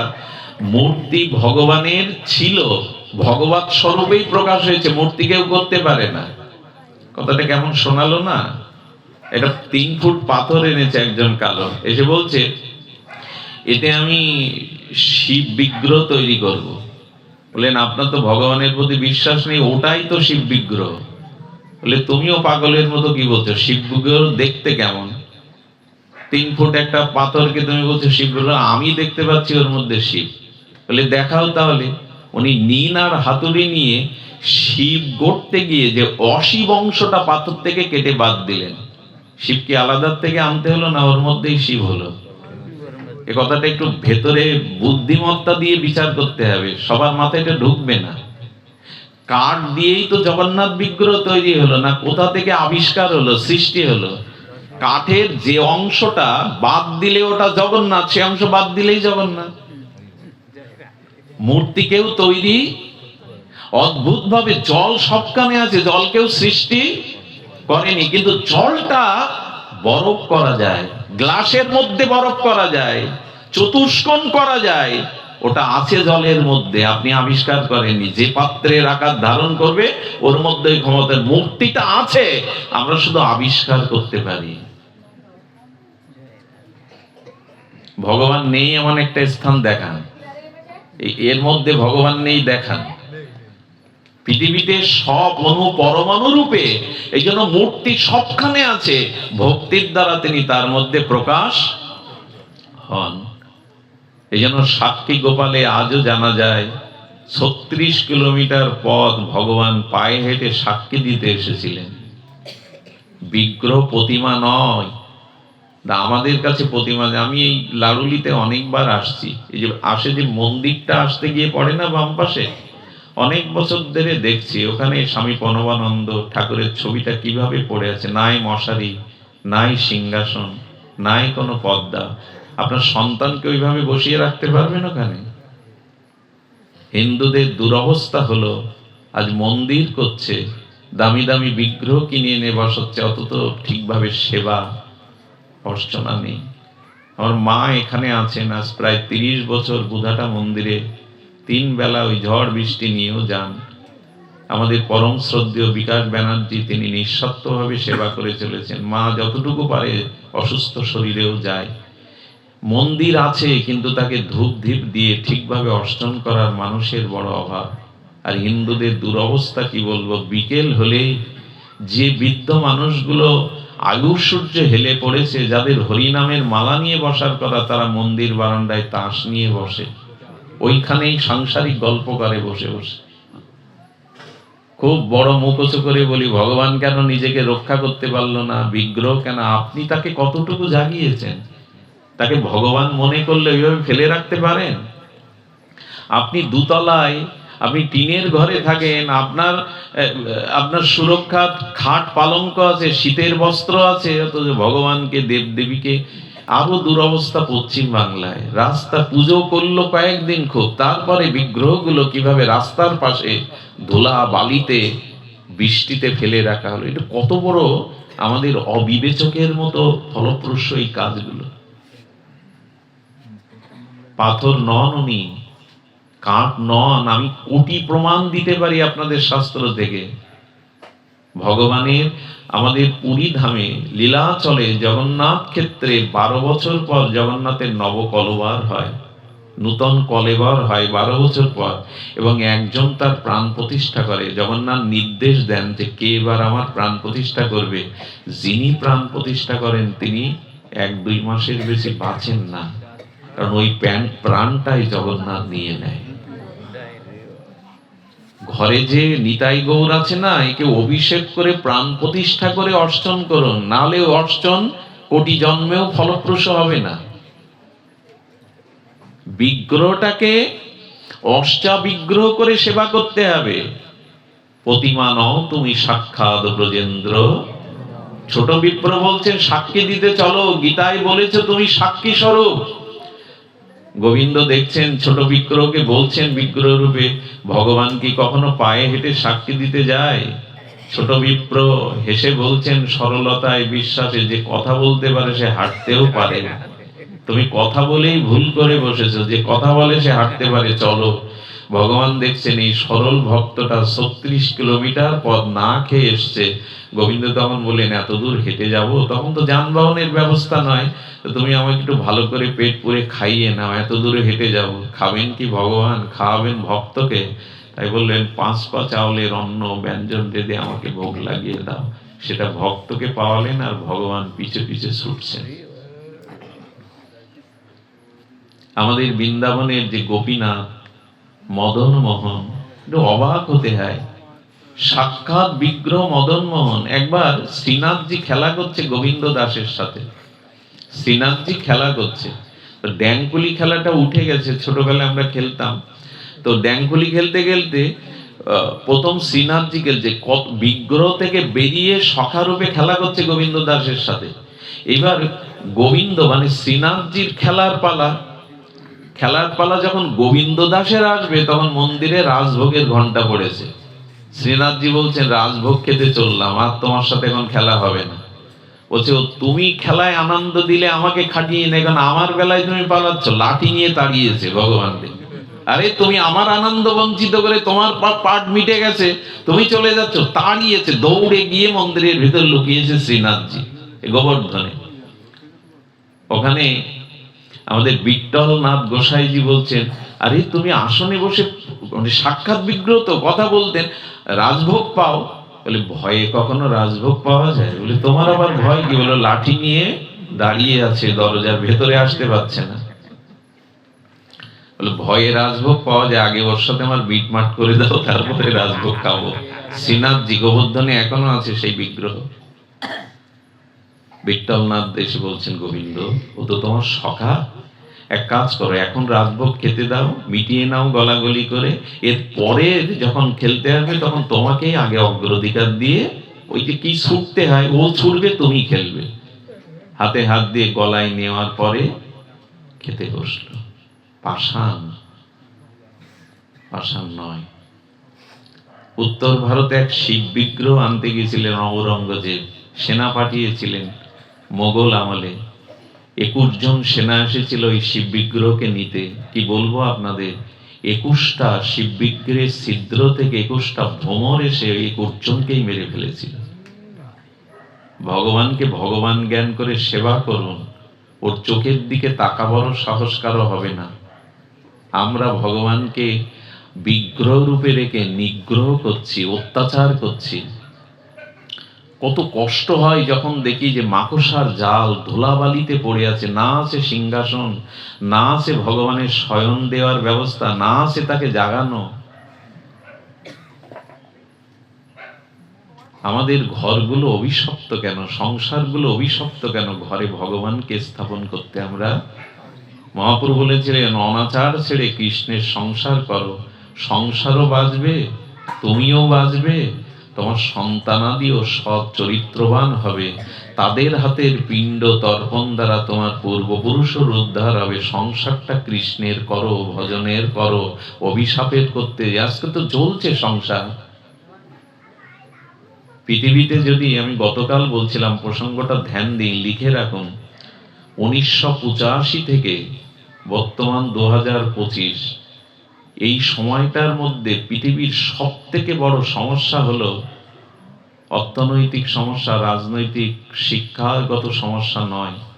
সমস্যা একটাই, এই সময়ের মধ্যে যে আমাদের নূতন প্রজন্ম এসেছে, যে নূতন সন্তানাদি এসেছে, এদেরকে আমরা আদর্শ চরিত্রবান ভগবতমুখী আধ্যাত্মিকমুখী করাটাই সব থেকে কঠিন হয়ে দেখা দিয়ে। টাকা আয় করা কঠিন না, বাড়ি গাড়ি করা কঠিন না, রাজনৈতিক নেতা হওয়াও কঠিন না, সোনা দিয়ে পৃথিবী মুড়িয়ে দিতে পারেন, কিন্তু আপনার বংশধর, আপনার উত্তর পুরুষগণ যদি আদর্শ চরিত্রবান ধার্মিক না হয়, সোনার লঙ্কার মতো জ্বালিয়ে পুড়িয়ে নির্বংশ করে দেবে রাবণের মতো। দুর্যোধনের দিকে তাকিয়ে দেখুন, কোন হিন্দুর ঘরের মায়েরা সন্তানের নাম দুর্যোধন রাখে না, অর্জুন রাখে, যুধিষ্ঠির রাখে। ভাই ভাইকে সামনে দিকে ব্যাসদেব বললেন, সন্তানাদি যদি মানুষ না করতে পারো, আদর্শ সৎ চরিত্রবান না করতে পারো, উত্তর পুরুষ না করতে পারো, তবে কৌরবদের দিকে তাকিয়ে দেখো, দুর্যোধনের দিকে তাকিয়ে। এরা পিতার সামনে, মায়ের সামনে, গুরুর সামনে দ্রৌপদী শাড়ি ধরে টানবে। এরা পরস্ত্রীর প্রতি কামুক দৃষ্টি দিয়ে বংশকেই ধ্বংস করবে।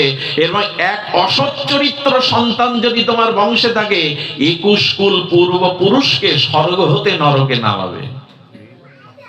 পৃথিবীর সব থেকে কঠিন এখন সন্তান দিগকে আদর্শ চরিত্রবান করে গড়ে তোলা, যেটা কেউ সম্ভব হচ্ছে না।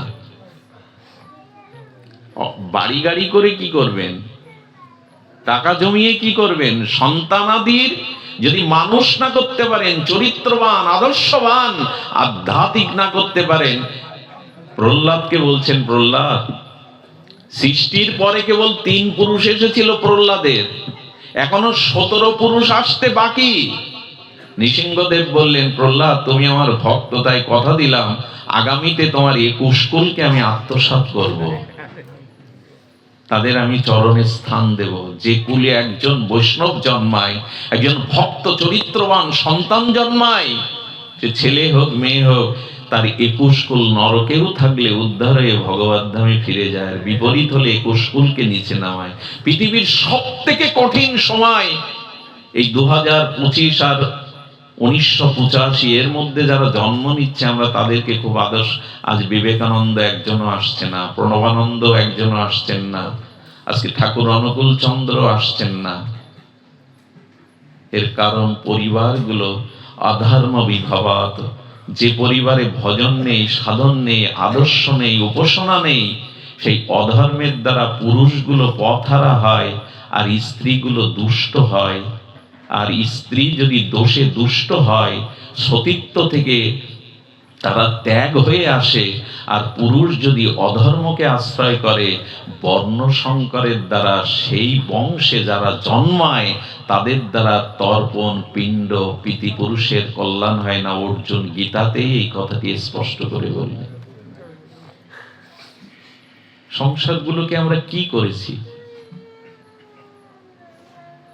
শুদ্ধ ভজনশীল বৈষ্ণবের দুয়ারে গিয়ে, ঘরে গিয়ে দেখবেন কি সুন্দর করে ঠাকুরকে তারা রেখেছে। ঘরে যদি ভগবান না থাকে তো অভিশাপ ঢুকবে, প্রতিটা ঘর জ্বলবে কেন? লঙ্কার সোনার রাবণ পুরীও ধ্বংস করতে পারে একজন রাবণ, কৌরবদের ধ্বংস করতে পারে একজন দুর্যোধন। কি হবে সোনার লঙ্কা করে? যদি সন্তানগণকে মানুষ চেষ্টা আছে, আশ্চর্য হতে হয়। গানের মাস্টার রাখে, অঙ্কের মাস্টার রাখে, ইংরেজি শেখাবার জন্য ইংলিশ মাস্টার রাখে, খেলা শেখাবার জন্য কোচার রাখে, ব্যায়াম শেখাবার জন্য কত কি ব্যবস্থা করে। এটা মানুষ হবে কি করে, ভক্ত হবে কি করে, সেখানে সাধুগুরুর সঙ্গ দীক্ষা এগুলো ভুলেই গেছে হিন্দুরা।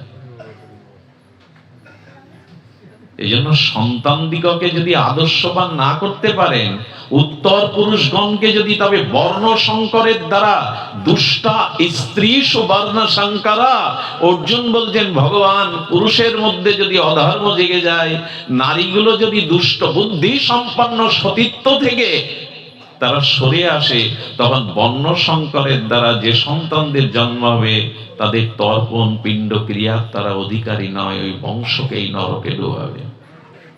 সতর্ক হন। অর্থ রোজগার করা জীবনের সার্থকতা না, বাড়ি গাড়ি করাটাই বড় ক্ষমতা প্রতিষ্ঠা পাওয়াটাই, যদি বংশে উত্তর পুরুষ থেকে যেতে পারেন। সবার সন্তান কিন্তু সাধুর সন্তানও যে সাধু হবে এমন নয়। প্রহ্লাদের সন্তান হলো বিরোচন, ভগবত বিমুখ, কিন্তু ক্ষমা পেয়ে গেলেন এক প্রহ্লাদের কারণে, গোবিন্দ তাকে মানলেন না। একজন ভক্ত যদি যে কুলে জন্মাবে, তার 21 কুলকে গোবিন্দ আত্মসাৎ করে নেবে। এই মঙ্গলের দিকে দৃষ্টি আছে, কিছু মনে করবেন না। সন্তান জন্মদান, বিবাহোত্তর জীবনে, স্বামী স্ত্রীর জীবনে একটা তপস্যা সাধনা, সেদিকে কারো লক্ষ্য নেই। সন্তান জন্ম যদি কামের দ্বারা হয়, তারা দুর্যোধন হবে, আর যদি তপস্যার দ্বারা, ধর্মের দ্বারা হয়, তারা হবে অর্জুন যুধিষ্ঠিরের মতো। দুটোকে সামনে রেখে ব্যাসদেব দেখাচ্ছেন কামর সন্তান আর ধর্মজ সন্তান। সাধনার দ্বারা একটা সন্তানকে জগতে আনুন। আমাদের বিষ্ণুচরণ ভূয়া মা সারদা দেবী, আমাদের জাতির গর্বের হিন্দু জাতি সংগঠক, শিবকল্প অবতার স্বামী প্রণবানন্দের মার বাবা সারদা দেবী এবং বিষ্ণুচরণ ভূয়া চিলেকোটায় 1 বছর সারা রাত ধরে ভগবান শিবের উপাসনা করে কাঁদতেন, একটি সন্তান দাও। স্বপ্নতে ভগবান শিব বললেন, আমি সারদা তোমার গর্ভে জ্যোতিরূপে শিব হয়ে যাব। 12 বছর তপস্যা করলেন। স্বামী বিবেকানন্দের মা কাশী বিশ্বেশ্বরকে স্বপ্নতে বললেন, আমি শিবকল্প হয়ে তোমার গর্ভে যাব স্বামী বিবেকানন্দ হয়ে। তপস্যা ছাড়া, সাধনা ছাড়া পাওয়া যায় না সুসন্তান। আর সাধনা আছে কামের দ্বারা। কাম বশীভূত হয়ে যাদের জন্ম হচ্ছে, তারা তো দুর্যোধন হবেই, ধ্বংস করে ফেলবে সব। আর বলি, বিশ্ববিদ্যালয়ে পাঠালেই যে আপনার সন্তান চরিত্রবান বিবেকবান হবে? তুলসীদাস বলছেন, বিনু সৎসঙ্গ বিবেক না হয়, সাধু সঙ্গ ছাড়া কোনো মানুষ প্রকৃত মানুষ হতে পারে না, বিবেক জাগতে পারে না। আজকে হিন্দু ছেলে মেয়েকে সাধু সঙ্গে আনে, ভাগবত কথায় আনে। এই দিকে দৃষ্টি দিন। সন্তানদের যদি মানুষ করে না তুলতে পারেন, অর্জুনের ওই কথাই কিন্তু বর্ণ সংকরের দ্বারা কুল ধ্বংস করে ফেলবে তারা, পরলোক ও ধ্বংস। একজন স্বর্গে বসে কাঁদছেন, দেবতারা বলছেন এখানে কাঁদার জায়গা না, এখানে আনন্দের জায়গা।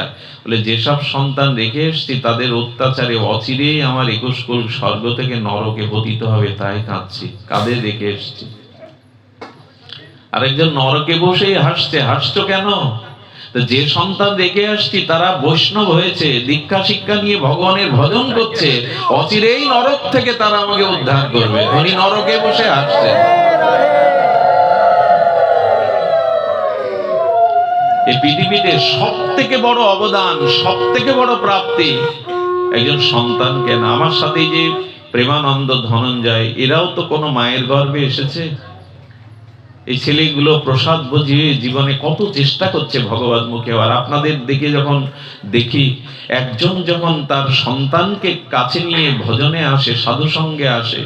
আমাদের হিন্দুদের দুরবস্থা যেখানে আমি দেখেছি, কুমারী মেয়েকে সাজিয়ে গুজিয়ে দাদাবাবু বোনায়ের সাথে থিয়েটারে সিনেমা পাঠায়, অথচ ভাগবত আসরে পাঠায় না। এ জাতির দুর্দশা কোথা থেকে শুরু হয়েছে? পরিবারটাই পচে গলে নষ্ট হয়ে গেছে। আর কি বলা হয়? বলা হয় সকাল সন্ধ্যা জল মিষ্টি দেই। আমাদের কাছে ঘরে ভগবান মানে সকাল সন্ধ্যা জল মিষ্টি। এই শব্দটা কে আবিষ্কার করেছে আমি জানি না। এই হলো উপাসনা। জল মিষ্টি দেওয়া, তেলাপোকার খাদ্য ওই চিনিগুলো কাচের বইনে রাখে, ওইগুলো দিয়ে, এটা ভগবত উপাসনা বলে? পারবেন? নিজের ঘরের কোনো মানুষকে ওইভাবে রাখতে পারবেন? শয়ন নেই, উত্থান নেই, হ্যাঁ, শীতের বস্ত্র নেই, তার আরাধনা নাই। এই জন্য একটু সতর্কবার্তা দিয়েছেন অর্জুন প্রথম অধ্যায়ে, যে পুরুষ যদি অধর্মমুখী হয়, নারী যদি ধর্ম থেকে, আদর্শ থেকে চ্যুত হয়, আর কামনার দ্বারা যেসব সন্তান জন্ম দেবে, তারাই সেই 1985 থেকে এই 2025 সারা বিশ্বের এখন সব থেকে বড় চিন্তার কারণ। বর্তমান প্রজন্ম আদর্শমুখী আমরা করতে পারছি না। এখানে কোনো যুবক নেই, কোনো যুবতী নেই। তারাই তো আগামী দিনে পিতামাতা হবে, এগুলো তাদের জানার দরকার। কিন্তু আমরা, বিশেষ করে সনাতনীরা, তাকে জাগাতে পারিনি। আমি ভগবানের কৃপার কথা বলছিলাম। এই বিগ্রহকে যদি আপনি অর্চন করেন, বিগ্রহের প্রাণ প্রতিষ্ঠা করে, তবে এই সংসারের কুলমালিক স্বয়ং গোবিন্দ তিনিই রক্ষা করবেন। আপনি দেখুন, বলি এক সময় নারদ গেছেন বৈকুণ্ঠে, গিয়ে দেখে লক্ষ্মী দেবী বিরস বদনে বসে আছে। মা, তোমার তো বিরস বদন মানায় না। বলে, আর বিরস বদন? নারদ এখন চোখের জল। কেন মা, কি হয়েছে? বলল, নারায়ণ আর বৈকুণ্ঠে আসছে না। আর কোথায় গেছে? আর আসে না। নারায়ণ না থাকলে লোক কি শান্তি পাবে? তখন বলছেন, মা, নারায়ণ কোথায় আছে আমি জানি। নারায়ণকে একজন বেঁধে রেখেছে, উনি আর তোমার এখানে কোনোদিনই। কোথায়? বললেন, পাতাল সুতলে রাজা বলি তার দুয়ারে দাঁড়ি করে ভগবানকে বেঁধে রেখেছে। একবার চিন্তা করতে পারেন, ভগবানকে দান দিয়েছিল তো, ত্রিপাদ জায়গা দিয়েছিল মাথায়। এই দানের কারণে ভগবান এত সন্তুষ্ট হয়েছে, বললেন, তোমার দুয়ারে আমি দাঁড়িয়ে হয়ে। লক্ষ্মী বলছেন, নারদ ফিরিয়ে এনে দাও। বললো, মা, আমার কাজ না ওটা, তোমাকে আমি একটা বুদ্ধি শিখিয়ে দিতে পারি, তাহলে যদি আসে নারায়ণ, নাহলে জীবনে কখনো আসবে না। ওই যে বুদ্ধিটা দাও।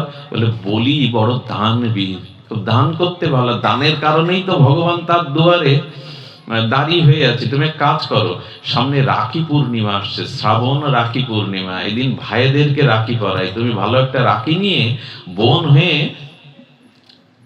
বলির হাতে পরিয়ে দাও। লক্ষ্মী দেবী গিয়ে ওই অপূর্ব রূপমাধুর্য নিয়ে আর দাদা বলে ডেকে রাখি পরিয়ে দিলেন। এত সন্তুষ্ট হয়ে বললেন, বোন, কি চাই তোমার? বলে, আমার মাথায় হাত দিয়ে বলো দাদা, আমি যা চাই তো দেবে?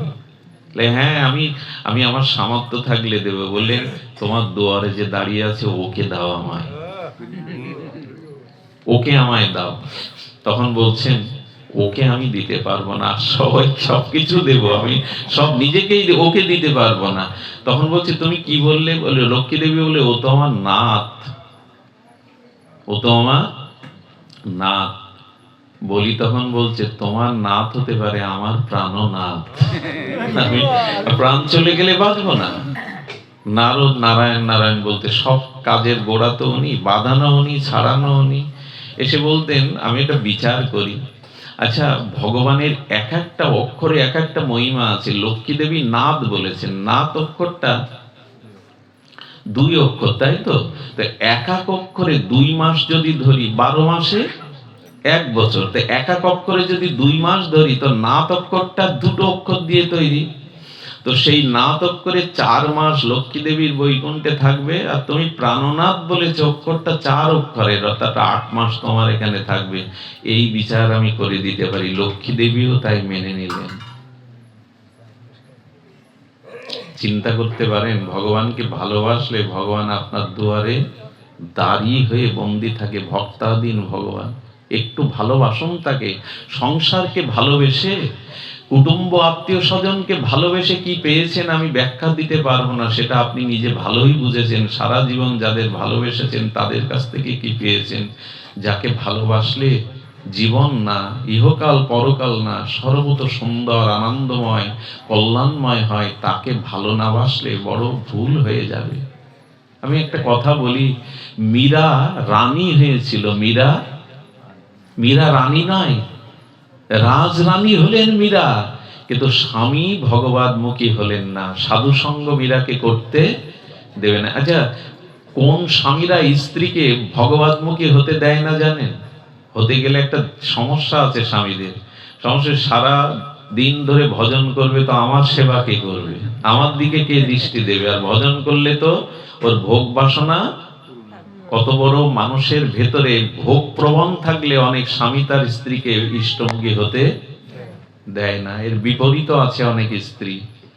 দয়া করে বলবো যে শাস্ত্র বলেছেন, বারবার বলেছেন যে দেখুন, মীরা এই প্রতিকূলতার মধ্যে দিয়ে রানাকে রাজরানীর পথ ত্যাগ করে ভিখারিণী মীরা ব্রজের পথে পথে গোবিন্দকে গাইতে লাগলো, গিরিধারী লালকে। কতটুকু ত্যাগ করেছে আপনি আমি ভগবানকে পাবো বলে? কেউ যদি ভজন পথে না আসে, তাকে অনুরোধ করুন, ভগবানের কাছে কান্নাকাটি করে তার জন্য প্রার্থনা করুন, মারামারি ঝগড়া করতে যাবেন না। তারপরেও যদি না ফেরে, এবার নিজের পথ দেখুন। সংসারের দিকে চেয়ে থাকলে কিন্তু ওরা একদিন আপনার দিকে চাইবে না। এই যে কথা প্রতিবারই বলি, শ্মশানের কলসি ভেঙে কিন্তু বলবে, ওদিকে আর ফিরে তাকিও না। এরা আপনার দিকে তাকাবে না। শ্মশানে কলসি ভেঙে বলবে কি, ওদিকে আর ফিরে। ভগবান বললেন, পরপারে কে নিয়ে আসবে তোকে? এই জন্য ভজন করুন। ভগবান বিগ্রহ রূপে, আমাদের অষ্টাবিগ্রহ রূপে ঘরে ঘরে এসেছে, তাকে একটু সেবা করুন। আচ্ছা, যদি বলেন আমার সামর্থ্য নেই, গোবিন্দ বলেছেন পত্রং পুষ্পং ফলং তং যেও মে ভক্তা প্রযোজ্যতি, কিছুই যদি না থাকে একটা ফুল দাও। একবার এক শালগ্রাম শিলা বাবাজি নিয়ে গেছে, সেই গ্রামে কোনো ফুলের গাছই নেই। তো সেই সময় শস্যের ফুল উঠেছে মাঝে, বলছে আরে ভগবান তো ফুল দিতে বলেছেন, বলেনি এই ফুলেই আমি সন্তুষ্ট হব, যাও শস্যের ফুল এনে দাও। ভগবান সন্তুষ্ট হলেন। একটু জল দাও, একটা তুলসী পাতা দাও, তবে ওটা ভক্তির সহিত দাও। তোমার সামর্থ্য, আশ্চর্য হতে হয়। সকালে মানুষ উঠে 5-7 মিনিট একটা চা খায়, খবরের কাগজ পড়ে, কিন্তু ঠাকুর ঘরে 2 মিনিট লাগে না একটা তুলসী পাতা গোবিন্দ চরণে দিতে, তাও ঢুকি না আমরা ঠাকুর ঘরে। কি করে উদ্ধার চাই, কি করে নিজের কল্যাণ চাই আমরা? রোগ শোক যন্ত্রণায় আজকে প্রতিটা সংসার দাবাগ্নির মতো জ্বলছে। মহাপ্রভু বললেন, কৃষ্ণের সংসার করনি বলে আগুন জ্বলছে, তাকে ভালোবাসনি বলেই ঘরে ভালোবাসা নাই, তাকে আপন করনি বলে এই জগতে কারো কাছে আপন হতে তুমি পারবে না। ভগবানকে ভালোবেসে দেখো, জগৎ তোমায় চাইবে, জগৎ তোমায় ভালোবাসবে। আমাকে ভালোবাসা দিলে তার কোটি ভালোবাসা আমি তাকে ফিরিয়ে দিই। এখানে আমাকে দেখতে কেউ আসেননি, আমার গুণমহিমার কারণে এখানে আসেননি। এসেছেন কেন জানো? বাবা, তোমার মুখ দিয়ে দুটো কৃষ্ণ কথা বেরোচ্ছে বলে এই ধুলায় বসে আছি এখন। কে মূল্যায়ন করে, কার কত বিদ্যা আছে, কার কত রূপ আছে, কার কণ্ঠ কত ভালো আসে, কে কাকে মূল্যায়ন করে? যদি তোমার ভিতরে ভগবত ভক্তি থাকে, তবে তুমি জগৎ পূজা পাবে। তাকে না ভালোবাসলে জীবনে ভালোবাসা পাওয়া যায় না। এই জন্য ভগবানকে ভালোবাসুন, সংসারে কর্তব্য করুন, ভালোবাসাটা ভগবানকে দিন। আর কতকাল ভুল করব, আর কত জন্ম ভুল করব? এইভাবে তাকে ভালো না বাসলে বারবার আসতে হবে, বারবার জন্ম মৃত্যু ভোগ করতে হবে। এই জন্য গোবিন্দ বললেন, আমি বিগ্রহ রূপে তোমার ঘরে আছি, তুমি আমাকে প্রাণ দিয়ে ভালোবাসো। বিগ্রহ কেমন জানেন? বিগ্রহ আপনার সাক্ষাৎ রূপে আপনার গৃহে তিনি, এই যে বিগ্রহ বলছিলাম, অষ্টাবিগ্রহের যে মহিমা, তা অনন্ত মহিমা, বলে শেষ করা যাবে না, বলে শেষ করা যাবে না। তাকে একটু ভালোবাসুন। শ্রীনাথজি, আপনি জানেন, এ কথাও বলেছি, আমাদের শ্রীনাথজির একজন ভক্ত ছিলেন, আর সেই ভক্ত বিট্টল ভগবান। বিট্টল ভগবান বলা হয়, বিট্টল গোসাইজি বলা হয়। সেই বিট্টল গোসাই কি করেছে জানেন? উনি কি করতেন, দাপরের অর্চনা, দাপরের সেবায় কলিতে প্রকাশ করেছিলেন গিরিরাজের তটে শ্রীনাথজির সেবায়। 56 ব্যঞ্জন রান্না করে ভোগ দিতেন প্রতিদিন। এটা বৈকুণ্ঠেও এরকম সেবা হয় না, প্রতিদিন দিতেন। দিতে দিতে একদিন সবজির মধ্যে একটা বেগুনের ডাঁটা পেয়েছিলেন, তাতে এত ব্যথা পেয়েছিলেন, শ্রীনাথজিকে বলছেন, আমি তোমার সেবার যোগ্য নই, এটা কত কষ্ট হয়েছে তোমায় পেতে, এই ডাঁটাটা ভুল করে সেবকগণের দোষ আমার। ওই দিন কি করলে জানেন? কাপড় রাঙালেন, আবির রঙে কাপড়কে গৌরিক বসন করলেন রঙে চুপিয়ে, সিদ্ধান্ত নিলেন যদি সেবাই না করতে পারি, সেবার উপযোগিতা না থাকে, আমি কাল জঙ্গলে সন্ন্যাস নিয়ে ওখানেই দেহ ছাড়বো, আর তোমাকে মুখ দেখাবো না। একটা বেগুনের ডাঁটা পেয়েছে, তাতে তার এতটা ব্যথা জেগেছে, আমি সেবার উপযোগী না, আমি আমি সন্ন্যাস নিয়ে চলে যাব। ওই দিন রাত্রে বিট্টলনাথ গোসাইয়ের ছেলে গিরিধারীকে স্বপ্ন দেখাচ্ছে, আমার যত পোশাক আছে, ভগবান বলছেন এক এক দিন এক এক রঙের পোশাক পরা নয়, আমার পোশাকগুলোকে গেরুয়া রঙে রাঙিয়ে দাও, শুকাতে দাও। সকালবেলা মন্দিরে প্রণাম করে চলে যেতে যাবে ওই গেরুয়া বসন পরে বিট্টলনাথজি, গিয়ে দেখছেন গোবিন্দের কাপড়গুলো, শ্রীনাথজির কাপড়গুলো সব গৌরিক রঙে রাঙানো। বলে তোমার কাপড় কে রাঙিয়েছে?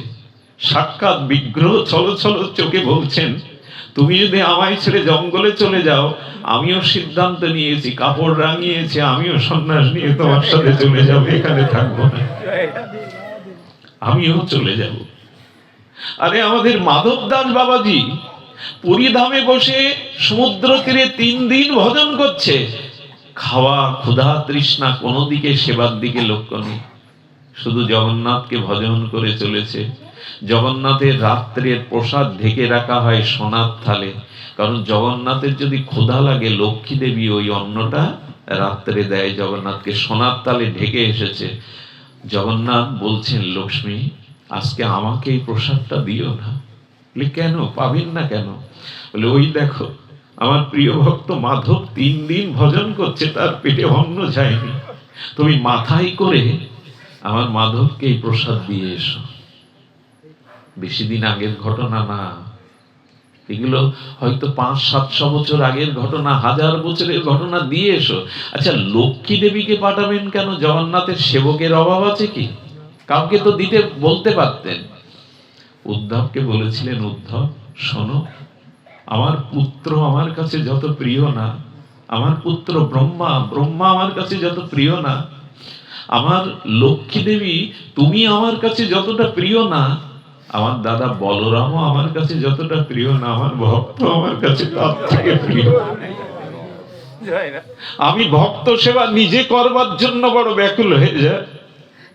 লক্ষ্মী দেবীও তুমি আমার এত প্রিয় না, দাদা বলদেবও এত প্রিয় না, আমার পুত্র ব্রহ্মাও এত প্রিয় না যতটা ভক্ত আমার প্রিয়।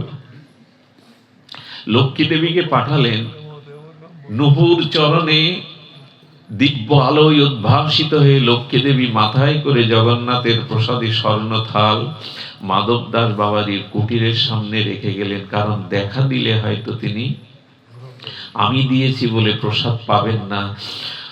কুঠিরের সামনে রেখে এলেন। হঠাৎ প্রসাদের দিব্য গন্ধে ভরে গেল চারিদিক। যদি ভগবানকে শুদ্ধাচারে ভোগ লাগানো হয় আর ওটা যদি গ্রহণ করেন ভক্তির দ্বারা, ও 3টে গুণ থাকবে ওই প্রসাদে। ওই প্রসাদে একটা দিব্য চিন্ময় গন্ধ পাবেন, আর ওই প্রসাদ পাওয়ার সাথে সাথে চিত্ত পাপ মুক্ত হবে, নির্মল হবে, এবং ওই প্রসাদ পাওয়ার সাথে সাথে ভজনে আরো তীব্র ব্যাকুলতা বাড়বে। এই হলো প্রসাদের 3টে গুণ। শুধু ভোগ লাগালেই প্রসাদ হয় না, যদি শুদ্ধাচারে শুদ্ধ ভক্তিতে লাগানো হয়, ওই গন্ধে হঠাৎ করে দেখছেন এত দিব্য প্রসাদ।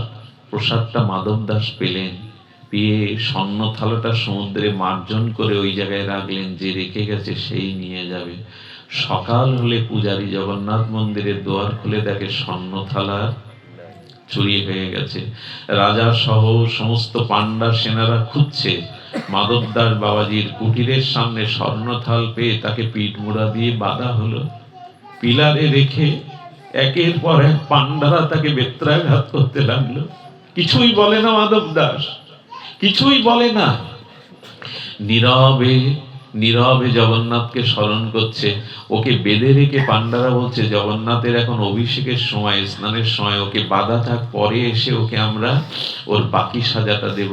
জগন্নাথে গিয়ে পান্ডারা জগন্নাথকে অভিষেক করে যখন পোশাক পরাতে যাবে, শৃঙ্গার করতে গিয়ে দেখলো জগন্নাথের পিঠে প্রতিটা বেত্রাঘাতের দাগ ফুটে উঠেছে। পান্ডারা জগন্নাথকে জড়িয়ে ধরে বলছেন, কে তোমার শ্রীঅঙ্গে আঘাত করলো? জগন্নাথ বললেন, একটু আগে তো তুমি মারলে, তোমরাই মারলে আমাকে। আমি আমার মাধব দাসের পিঠে পিঠ পেতে দিয়ে তোমাদের প্রত্যেকটি আঘাত আমি নিয়েছিলাম। হরিদাসকে যেদিন 22 বাজারে বেত্রাঘাত করা হয়, ওর প্রত্যেকটি আঘাত আমি আমার পিঠে নিয়েছিলাম। এই হলো ভগবান। পান্ডারা মাধব দাস বাবাজিকে গিয়ে ক্ষমা চাইছেন, বাবা ক্ষমা করে। একদিন শীতে শুয়ে আছেন মাধব দাস, জগন্নাথ মন্দির থেকে বেরিয়ে নিজের শালটা চাদরটা ওর গায়ে ঢাকা দিয়ে আসলেন। ভগবান পাথর না, সনাতন ধর্মের এই বিগ্রহ সাধারণ নয়। গোবিন্দ গোপীনাথ মদন মোহন সাধারণ নয়। ঘরে ঘরে নিতাই গৌর যুগলের উপাসনা করুন, তাদের স্থাপন করে তাদের একটু ভালোবাসুন, এই ভালোবাসাই জীবনে সার্থকতা আসবে। রাধারানী বললেন তোমাকে আরো সহজ হতে হবে, তো বলেই পাঠ বিশ্রাম করছি। ঘটনাটা খুব অপূর্ব। রাধারানী বললেন বিগ্রহ থেকে আরো সহজ কি হবে? বলল সবার সামর্থ্য নেই, সকলের সময় নেই তোমার বিগ্রহ ঘরে প্রতিষ্ঠা করে তোমার অর্চন করবে, আরো সহজ হও ভগবান। হে প্রিয় পরম। রাধারানী তখন বলছেন আরো সহজ হও, বললে এবার তুমি বলে দাও। বললেন এক কাজ করো, তুমি এবার বিগ্রহ সচ্চিদানন্দ স্বরূপে নাম রূপে জীবের জিহ্বায় প্রকাশ হও, নাম রূপে। আচ্ছা, মন্দিরেই তো বিগ্রহ পূজা করা যায়, রাস্তায় করা যাবে? এখানে রাত 2টোর সময় মন্দিরে গিয়ে ঘন্টা নাড়ানো যাবে? ওটা কি সময় বিধি? কিন্তু নাম শয়নে, স্বপনে, বাথরুমে, ল্যাট্রিনে বসেও নেওয়া যাবে। রাধারানী বললেন শ্যামসুন্দর, তোমার আমার থেকে বেশি মহিমা নামই প্রকট করো, নামে কৃপা করে নাম রূপে জীবের জিহ্বায় যাও। ভগবানের থেকে তার নামের মহিমা বহু বহু গুণ বেশি। এরপরে একটা প্রশ্ন করবো আপনাদের কাছে, এর পরেও কি নাম আমরা নিলাম, নামের রুচি হলো আমাদের? এর পরেও কি তার করুণাটা আঁচল দিয়ে নিলাম? মহাপ্রভু বললেন খাইতে শুইতে উঠিতে বসিতে যে অবস্থায় থাকো আমার নাম নাও, আমি নামের মধ্যেই প্রকাশ হয়ে তোমায় কৃপা করব। বলে সারা জীবন যারা তোমায় নাম নিয়েছে সেই ভক্তরা মৃত্যুর আগে যদি ব্রেন, তাদের স্মৃতিশক্তি না থাকে, তারা যদি বোবা হয়ে যায়, তো সারা জীবন তোমার নাম নিয়ে কি হলো? গোবিন্দ বলেন ওই সময় যদি তার স্মৃতি না থাকে, উন্মাদ দশা হয়, তবে আমি তার হৃদয়ে বসে তার হয়ে নাম নিয়ে নেব। দায়িত্বটা তখন আমি নিয়ে নেব, দায়িত্বটা তখন আমি নিয়ে নেব। ভগবান অতি কৃপা করে, করুণা করে নাম রূপে আমাদের জিহ্বা এসে, তবু এতটা আমরা ভগবান বিমুখ, তার নামটাও জিহ্বায় নিলাম না। সারা দিন বিষয় কথা, সারা দিন সাংসারিক কথা বলি, কিন্তু ভগবানের নাম তো জিহ্বায় উচ্চারণ করি না। নাম ভগবানকেও কিনে এনে দেয়। নাম কাকে বলে জানেন? নাম নামায়তি ইতি নাম, নাম নামীকে টেনে নামায় আমার কাছে, এরই নাম নাম। ভগবানকে ওই নিরাকার, নির্গুণ, নির্লীল, পূর্ণ সরাট বিভু চৈতন্য ভগবানকে নাম রূপে আমার জিহ্বায় প্রকাশ করেছেন রাধারানী। এত বড় করুণা করেছেন তিনি, তবু নাম নিলাম না। আমি সর্বশেষে বলি, এই যুগে, বিশেষ করে মহাপ্রভুর কলি যুগে নাম নিন। নাম ব্যতীত আমাদের আত্মকল্যাণ হবে না। এই নামই সর্বকৃপা করে সর্বসাধন সাধ্য তত্ত্ব নামে মহাপ্রভু দিয়ে গেছেন। সাধ্য সাধন তত্ত্ব যা কিছু সম্বল, হরিনাম সংকীর্তনে বিশাল সকল। এই জন্য আসুন আজ থেকে এখান থেকে সংকল্প করি, জীবনে চলার পথে প্রতি ক্ষেত্রে যেন নাম বিরতি আমরা নাম নেই। আজ এইটুকুই থাক। এই ছেলেটা চলে গিয়ে তার পিতামাতাকে এমন একটা জিনিস দিয়ে গেছে, আমি বলবো ছেলেটা অকালে চলে যায়নি, ছেলেটা চলে গিয়ে তার পিতামাতাকেও কল্যাণ করে গেছে। ও চলে যাওয়ার পরে ওর পিতামাতার মধ্যে বৈরাগ্য ভগবত ভাবনাটা দিয়ে গেল। আমি বলবো ও থাকলে হয়তো এই আসরটা আমরা এখানে করতাম না। ও অলক্ষ্যে ভগবানের চরণেই থাকুক, সুখে থাকুক সেখানে। যার উদ্দেশ্যে ভাগবত হয়, বৈষ্ণব সেবা হয়, ভগবান তাকে চিরদিনের মতো চরণে দিব্য ধামে নিয়ে নেন। ওর জন্য প্রার্থনা করবেন, ওর পিতামাতা পরিবার সকলেই যেন ভগবতমুখী হয়। আমি আমাদেরকে ছোট